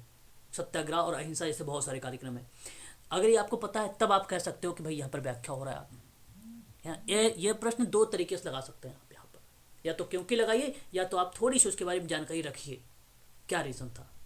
ठीक है, ये चीज़ है। ऑप्शन नंबर आपका पहला करेक्ट रहेगा यहाँ पर। ठीक है, आगे बढ़िए। अंतर्राष्ट्रीय दिव्यांग दिवस, विकलांग आजकल नहीं बोला जाता है, आप लोग ध्यान रखिएगा, दिव्यांग बोला जाता है। किस वर्ष जो है किया था बताइए? 2015 में महात्मा गांधी जी ने, सॉरी 2015 में नरेंद्र मोदी जी ने एक मन की बात में इन्होंने बोला है। ठीक है, याद होना चाहिए आप लोगों को, विकलांग शब्द को दिव्यांग बनाया है 2015 में। ठीक है, आगे बताइए यहाँ पे। अंतर्राष्ट्रीय हाँ 1981 बता रहे हैं आप। 3 दिसंबर को तो आपको मालूम होगा, 3 दिसंबर को मनाया जाता है अंतर्राष्ट्रीय दिव्यांग दिवस। बहुत इम्पोर्टेंट ये दिवस है, पूछा जाता है पेपर में। आपने सर मुझे सही बताया है, 1981 में ही ये अंतर्राष्ट्रीय दिव्यांग वर्ष को घोषित किया गया था। इसमें बेसिकली अवसरों की समानता, पुनर्वास और दिव्यांगों की रोकथाम पर बल दिया गया था अंतर्राष्ट्रीय दिवस के दिन वहाँ पर इस समय। तो ये चीज़ें आप ध्यान रखिएगा। ऑप्शन नंबर जो बी होगा यही आपका करेक्ट होगा। क्वेश्चन नंबर 36 देख लीजिए। निम्नलिखित में से कौन सा विकल्प सर्वोदय से संबंधित नहीं है? सर्वोदय से संबंधित नहीं है, ध्यान रखिएगा। देखिए आपको बता दूं, जीवन के प्रत्येक चरण में सभी का कल्याण हो, ये सर्वोदय का अर्थ बताता है। ये बात आप जानते हैं, सभी का कल्याण, सभी का उदय, सभी का विकास, ये आप जानते हैं। सामाजिक पुनर्संरचना के बारे में ये भी आपका सर्वोदय जो शब्द है उससे रिप्रेजेंट होता है। बेसिकली सत्य, अहिंसा, सत्याग्रह, स्वदेशी समानता, श्रम की समानता, इन सभी चीज़ों पर बात करते हैं। यहाँ पर जो है विनोबा भावे जब आंदोलन में सामूहिक अहिंसा की अवधारणा रखी थी तब कहा था। साथ ही साथ संस्थापक के रूप में अगर हम बात करते हैं तो महात्मा गांधी जी ने भी यही बात सर्वोदय में अपने विचारों को प्रकट किया था। तो आंदोलन में अगर कोई नाम आता है सामूहिक अहिंसा की धारणा को लेकर सर्वोदय में, तो विनोबा भावे जी का नाम आता है। जब अहिंसा, सत्याग्रह, सत्य, सत्याग्रह, स्वदेशी समानता, श्रम की समानता, सभी का कल्याण, सर्वोदय, तो ऐसे में हम बात करते हैं महात्मा गांधी जी का नाम। तो उन्होंने सामाजिक पुनर्रचना की भी बात हुई है, स्वराज एवं लोक नीति की भी बात हुई है, राष्ट्र का राजनीतिक और प्रशासनिक संगठक की जो भूमिका है ये सर्वोदय को रिप्रेजेंट नहीं करता है। ऑप्शन नंबर आपका डी करेक्ट रहेगा, यहाँ पर डी वाला सही रहेगा। ठीक है, क्लियर? बता दीजिए एक बार सर एक मिनट, ये सी वाला पॉइंट समझ में नहीं आया, स्वराज एवं लोक नीति। देखो सर्वोदय, आपको ध्यान रखना है सर्वोदय शब्द, सर्वोदय आपको पता होना चाहिए महात्मा गांधी जी की है। इसने एक रस्किन की किताब थी अनटू द लास्ट करके, उसी किताब में सबका उदय सबका विकास की बात किया है। सर्वोदय भारत का पुराना आदर्श शब्द है एक, सर्वोदय शब्द। और सर्वोदय में अगर आपको जानना है तो सबसे पहली बात तो आप ये जानिए, इसमें कहा गया कि ऐसे वर्ग विहीन, जाति विहीन और शोषण युक्त समाज की स्थापना करना है। तो बताइए स्वराज और लोक नीति की स्थापना करेंगे या नहीं करेंगे? जहां प्रत्येक व्यक्ति और समूह को अपने सर्वांगीण विकास का साधन और अवसर मिलेगा, तो वो चीज़ें लोक नीति से हो सकती है और स्वराज से हो सकती है ना। शब्दों को समझने का प्रयास करें। लोक नीति आप कुछ ऐसे चीज़ों से ना रिप्रेजेंट करें जो सर्वोदय को प्रस्तुत ना करें। आपके पास हिंदी का वकैब होना चाहिए। जब आपके पास हिंदी का वकैब होगा, जैसे स्वराज हो गया, लोक नीति होगी, तब आप सही प्रश्नों को सही तरीके से व्याख्या कर पाएंगे, है ना। सर्वोदय शब्द में अगर हम देन की बात करें तो सर्वप्रथम महात्मा गांधी जी ने ही किया है सर्वोदय समाज की स्थापना। याद रखिएगा, सर्वोदय समाज की स्थापना बहुत ही फेमस शब्द है। सार्वभौमिक उत्थान और सबकी प्रगति, ये दो शब्द अगर याद है तो वहाँ पे स्वराज लोक नीति भी आ जाती है। राजनीति वगैरह नहीं आता है इसमें, प्रशासनिक कंपोनेंट वगैरह नहीं आते, वो भी राष्ट्र के प्रति, है ना। यहाँ पर बात इस तरीके से हमें सोचना है, ठीक है। सार्वजनिक उत्थान और सबके प्रगति के बारे में बात करनी है हमें, ठीक है। ये बात ध्यान रखिएगा। स्पष्ट है? बता दीजिए एक बार मुझे। जी सर। चलो बहुत बढ़िया है, अगर अस्पष्ट है तो आगे बात करेंगे। नेक्स्ट सवाल, नीचे दिए गए कौन सा किशोरावस्था, अब अगर किशोरावस्था आपको पता है तो फिर ठीक है, मैं पढ़ा रखा हूँ। किशोरावस्था का विकासात्मक कृत्य, कृत्य का मतलब होता है टास्क, टास्क का मतलब होता है कार्य। बताओ नहीं है कार्य, वो नहीं दिया है इसमें, इसमें दिया है भी है नहीं, इसलिए अगर पता होगा तो आप कर पाएंगे। क्या पहला ऑप्शन बताता, बताइए। अपने शारीरिक परिवर्तन को स्वीकार करना और उसके साथ सामंजस्य बैठाना। क्या ये किशोरात्मकता का जो किशोरावस्था है उसका विकासात्मक कार्य नहीं है? बोलो बोलो। अरे अब तो इतने शांत हो गए, कहाँ चले गए सारे? है सर। हाँ बोलो तो बताओ आप, हाँ या ना में जवाब दीजिए। देखो 12 से 18 वर्ष की उम्र है ये, समझो आप अच्छे से। देखो इतनी मेहनत मैं कर रहा हूँ, आप भी थोड़ा सा मेहनत करो, पेपर आने वाले हैं 50 दिन बाद, ठीक है, याद रखो। तो किशोरावस्था का जो कार्य है यहाँ पे है, ये कार्य प्रश्न पूछा है नहीं, ये बिल्कुल अपने जो परिवर्तन होते हैं 12 से 18 वर्ष में, वो सारे परिवर्तन को तो भाई एक्सेप्ट करते ही हैं, उसमें बैठाने का प्रयास ही करते हैं, कुछ अलग थोड़ी ना करते हैं इसमें। स्त्रियोचित पुरुषोचित की भूमिकाओं को भी अपनाते हैं। मैंने एक चीज़ बताया था, मेल फीमेल, फीमेल मेल, है कि नहीं। माँ बाप तथा वयस्क से सामवेगिक स्वतंत्रता भी प्राप्त होती है, बिल्कुल सही है बात है, उनको वयस्क हो गए, सामवेगिक स्वतंत्रता भी मिल जाती है। एक देखिए यहाँ पे जो इम्पटी लक्षण है ना, ये 18 से 34 वर्ष का है। अब ये सिंपल सी बात है, 18 से 34 वर्ष की मैं बात कर रहा हूँ एज की। अब सोच रहे होंगे कि किशोरावस्था में ये नहीं है। बेसिकली यह अवस्था, यह एक ऐसी घटना है ना, घटना है जो इम्पटीनेस्ट है, ये घटना है, यह एक ऐसी घटना है जिसमें माता पिता आखिरी बच्चे के घर छोड़ने पर दुख और नुकसान की भावना का अनुभव करते हैं, और इम्पटी नेक्स्ट का लक्षण माता पिता करते हैं। 18 से 34 के बीच में शादी होती है, नई बहू आ जाती है भाई, वो अलग रहने शुरू हो जाता है। ऐसी कंडीशन पे जब माँ बाप को दुख या कुछ इस तरीके की ग्लानि या नुकसान देखने को मिलता है तो उसको इम्पटी नेक्स्ट कहते हैं, और यह 18 से 34 वर्ष की आयु में होती किशोरावस्था की। तो युवावस्था है ये, बेसिकली युवावस्था है ये, है ना। तो याद रखिएगा, ये भी सवाल इम्पोर्टेंट है। अब आप जानते ही है कि आत्मसम्मान की भावना किशोरावस्था में होती है, ये विकासात्मक कृति के अंतर्गत आता, कार्य होता है ना। किशोरावस्था की प्रवृत्ति, अगर हम बात करें काम भावना में परिपक्व हो जाते हैं, समलिंगी भावना, होमोसेक्सुअल फीलिंग, है ना, हेट्रोसेक्सुअल फीलिंग, समाज सेवा, काम की भावना, टेंडेंसी, अपराध टेंडेंसी, है ना, धार्मिक भावनाओं का जो है उदय होने लगता है इनमें, स्वाभाविकता का विकास होने लगता है इसमें 12 से 18 वर्ष की आयु में। बहुत सारी विशेषताएं हैं, बट ये इम्पटी नेक्स्ट नहीं है, option number D is the right answer होगा इसका। Question number 38, association of school of social work बताइए किस वर्ष पंजीकृत किया गया, बताइए, कौन बताएगा? 1950। Association of school of social work किस वर्ष पंजीकृत किया गया था?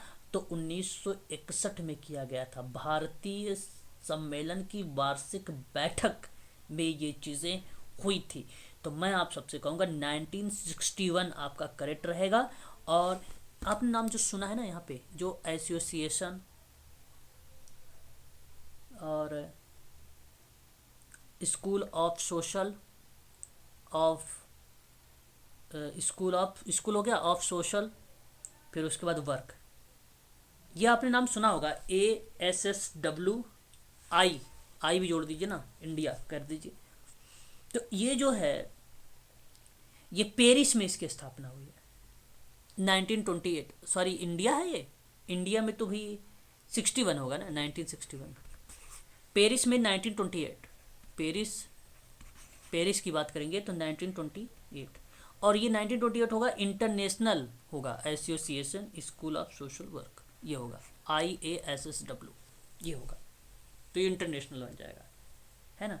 इसमें एक नाम और सुना होगा आप लोगों ने, NASW, राष्ट्रीय सामाजिक कार्यकर्ता का जो संगठन होता है, नेशनल एसोसिएशन सोशल वर्कर का, 1955 है ना, 1955 में, है ना। सोशल वर्क का पहला स्कूल कौन सा है भाई? सोशल वर्क का पहला स्कूल बताइए जल्दी से। 1936 TISS, है ना।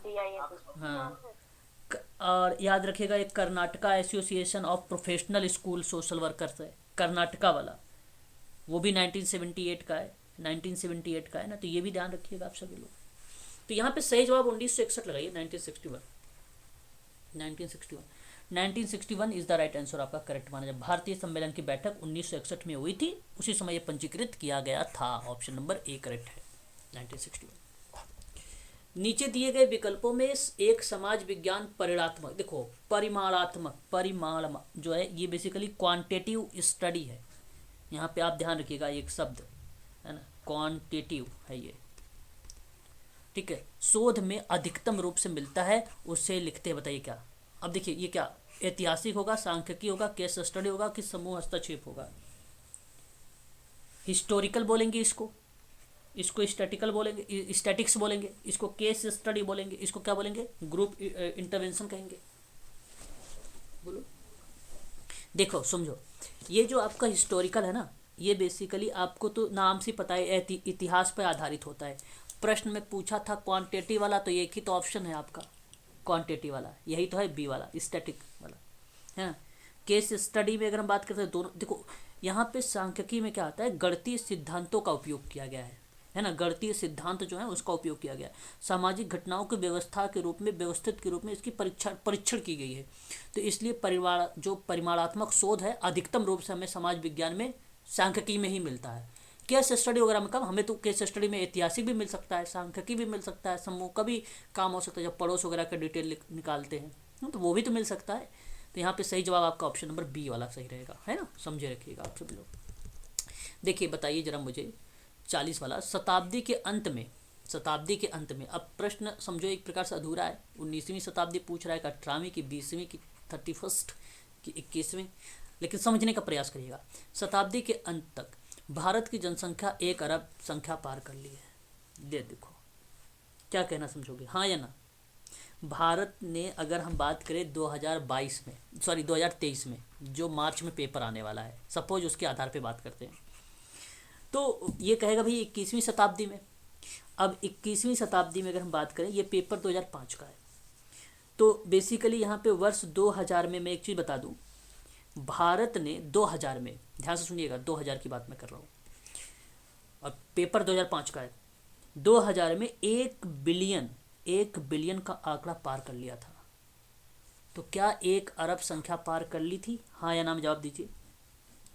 हाँ भाई कर ली थी। अब अगर, हाँ अगर अब आपको, हाँ पेपर, हमने पेपर का आधार बनाया है, अब 2023 में बनेगा तो इसको आपको थोड़ा सा विचार करना होगा। शताब्दी के अंत में होगा, 21 होगी, 20 होगी, ये आपको आपके कॉमन सेंस पे बन जाएगा वहाँ पे सवाल, है ना। ऐसे में आपको सोचना है थोड़ा सा। आगे देखिए, उपलब्ध जन्म नियंत्रण विधियाँ जनता द्वारा स्वीकृत नहीं की। उपलब्ध जन्म नियंत्रण विधियाँ जनता द्वारा स्वीकृत नहीं पा सकी है, मतलब एक प्रकार से अवेलेबल बर्थ कंट्रोल जो है मर्स्यू की बात हो रही है ना।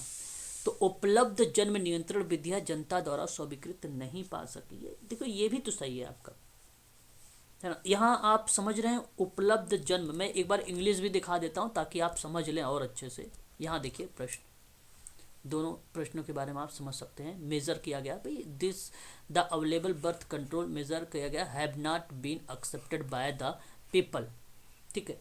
तो उपलब्ध जन्म नियंत्रण विधियाँ जनता द्वारा स्वीकृत नहीं पा सकी, बिल्कुल सही बात है, इस पर दो बात कोई अलग है ही नहीं, है ना। लेकिन मैं आपसे कहूँगा कि ये बेसिकली इसने जो बात किया है उपलब्ध जन्म नियंत्रण की बात किया है। अब ये इसका पैटर्न कुछ अलग है जन्म नियंत्रण के बारे में। यहाँ पॉपुलेशन हैज़ क्रॉस्ड बात की जा रही है, पॉपुलेशन बिलियन मार्क के बारे में बात किया जा रहा है सेंचुरी के अकॉर्डिंग जो है, और यहाँ पे ऐसा कुछ मेंशन नहीं किया गया। मैं कहूँगा इसकी व्याख्या नहीं होगी, तो आप कहोगे कि A and R true but R is not correct answer for A. और आप अगर व्याख्या क्योंकि भी लगा के देखते हैं, देखिए जरा, तो अब भी आपका नहीं बैठेगा। शताब्दी के अंत में भारत की जनसंख्या 1 अरब पार कर ली थी और उपलब्ध जन्म निर्धारण विधियां जनता द्वारा स्वीकृत नहीं हो पाई। तो क्योंकि लगाएंगे ना, फिर भी आपका यहाँ पे सही नहीं आएगा। तो पार कर ली क्योंकि भाई जन्म नियंत्रण विधियां जनता द्वारा स्वीकृत नहीं कर पाई। तो जब नहीं कर पाई तो जनसंख्या 1 अरब पार कर ली। तो ये है, इसको आप ध्यान रखिएगा। इसका व्याख्या नहीं हो रहा है, इसलिए ऑप्शन नंबर आपका बी करेक्ट हो जाएगा यहाँ पे। ठीक है, यही वाला आपका सही हो जाएगा, व्याख्या नहीं हो रही है। समझ में आया कि नहीं आया, बता दीजिए एक बार। नहीं बताएंगे तो मुझे कैसे पता चलेगा कि आपको समझ में आ रहा है कि नहीं समझ में आ रहा है। हाँ ठीक है। कर्मचारी राज्य बीमा एक्ट, अभी भी मैंने एक प्रश्न आया था, उस प्रश्न में मैंने आप लोगों से जिक्र किया था, एक बार मुझे स्पष्टीकरण करें, सही जवाब क्या होगा इसका।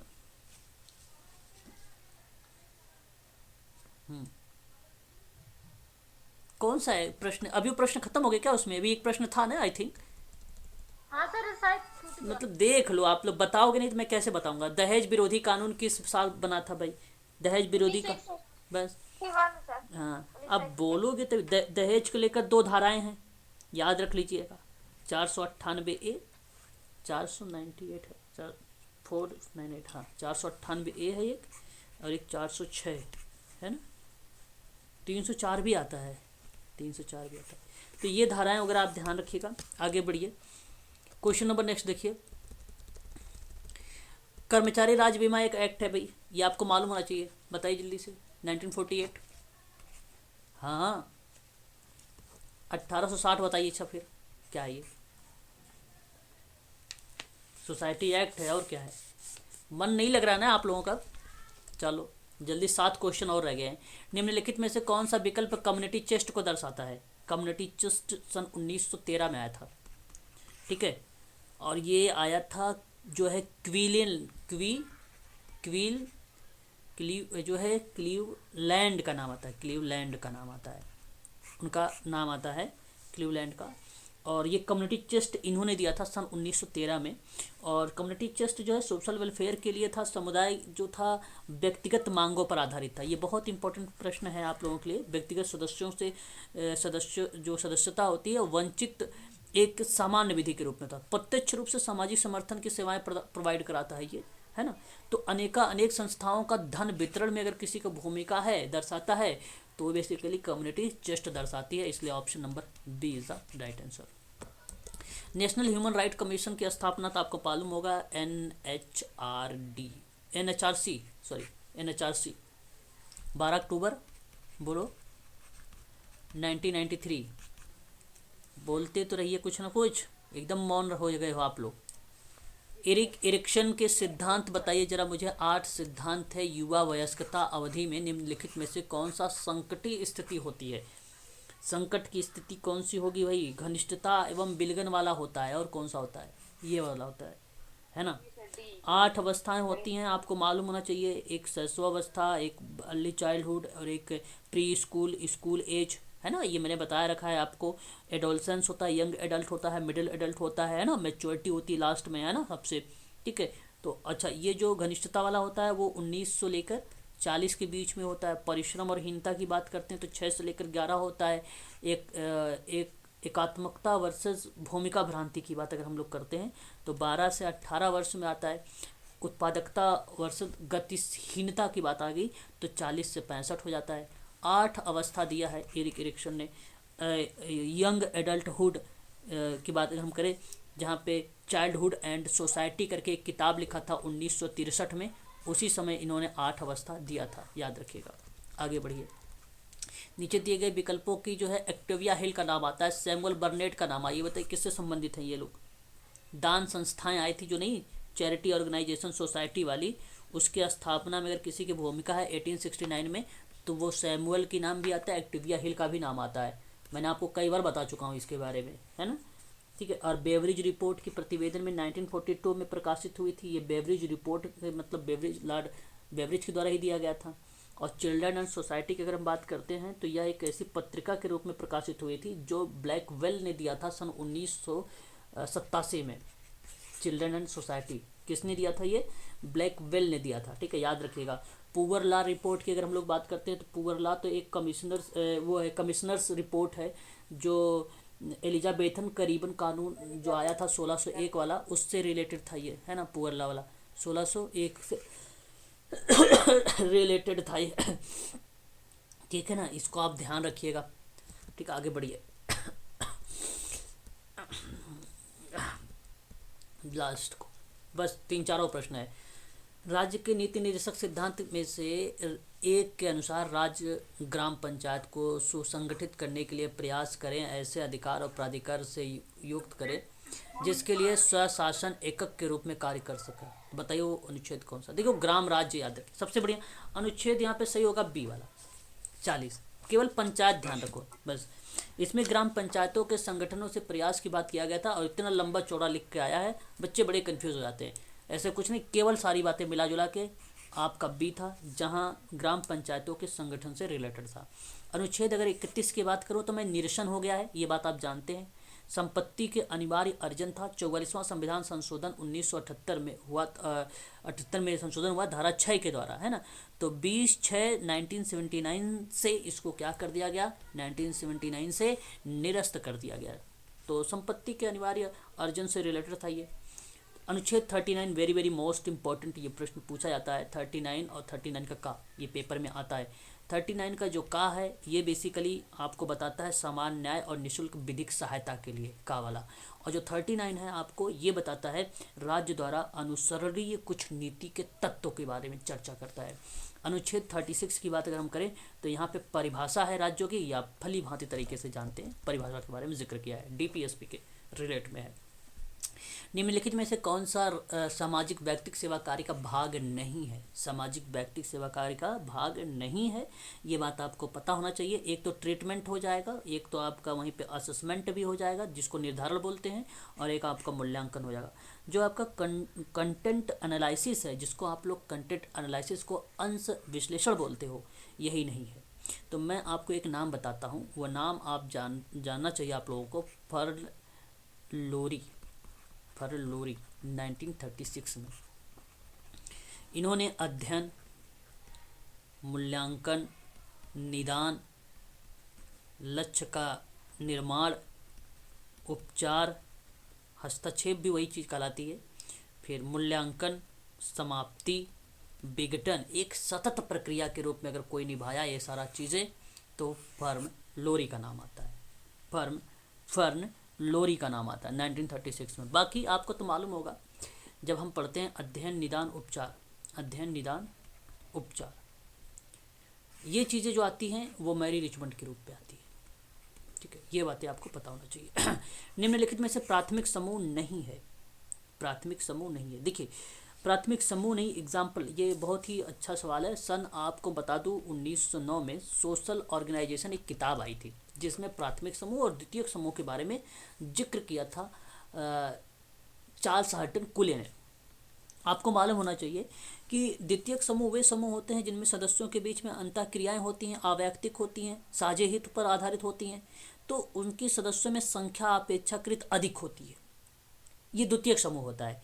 तो अगर मैं अधिक की बात करूं तो क्या भीड़ में अधिक है? लेकिन आप सोच रहे होंगे गैंग में भी अधिक हो सकता है, लेकिन निर्धारित होती है।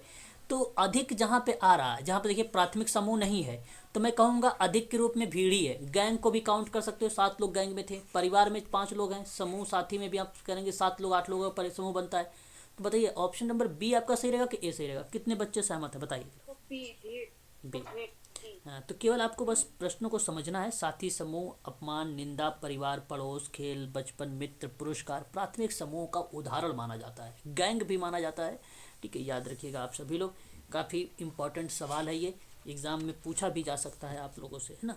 ये चीज़ें आप लोगों को ध्यान रखना पड़ेगा। क्वेश्चन नंबर आज का लास्ट सवाल 2005 यहाँ पे आज समाप्त हो जाएगा। सामाजिक नियंत्रण का अर्थ क्या हो सकता है? सामाजिक नियंत्रण का अर्थ क्या हो सकता है? ABCD बोलिए। Option C. चलिए, यहाँ पे सी ही सही है। बेसिकली सामाजिक नियंत्रण मूल्य और आदर्शों के उस समूह से है जिसके द्वारा व्यक्ति और समूह के बीच में संघर्ष को दूर अथवा कम किया जाता है, जिससे किसी व्यक्ति या किसी अधिक समावेशी समूह को सुदृढ़ता के रूप में बनाई जा सके। सिंपल सी बात है। अगर कोई पूछे सामाजिक नियंत्रण क्या कहते हैं कह देना संपूर्ण सामाजिक व्यवस्था अपने को संगठित बनाए रखना है, एक परिवर्तनशील असंतुलन की भांति अपने को क्रियाशील रखना है, वही सामाजिक नियंत्रण है। तो स्वतंत्रता पर जो अंकुश गलत, सामाजिक नियंत्रण नहीं है। समाज विरोधी व्यवहार को आलंबन गलत, अगर विपथित उपचार गलत।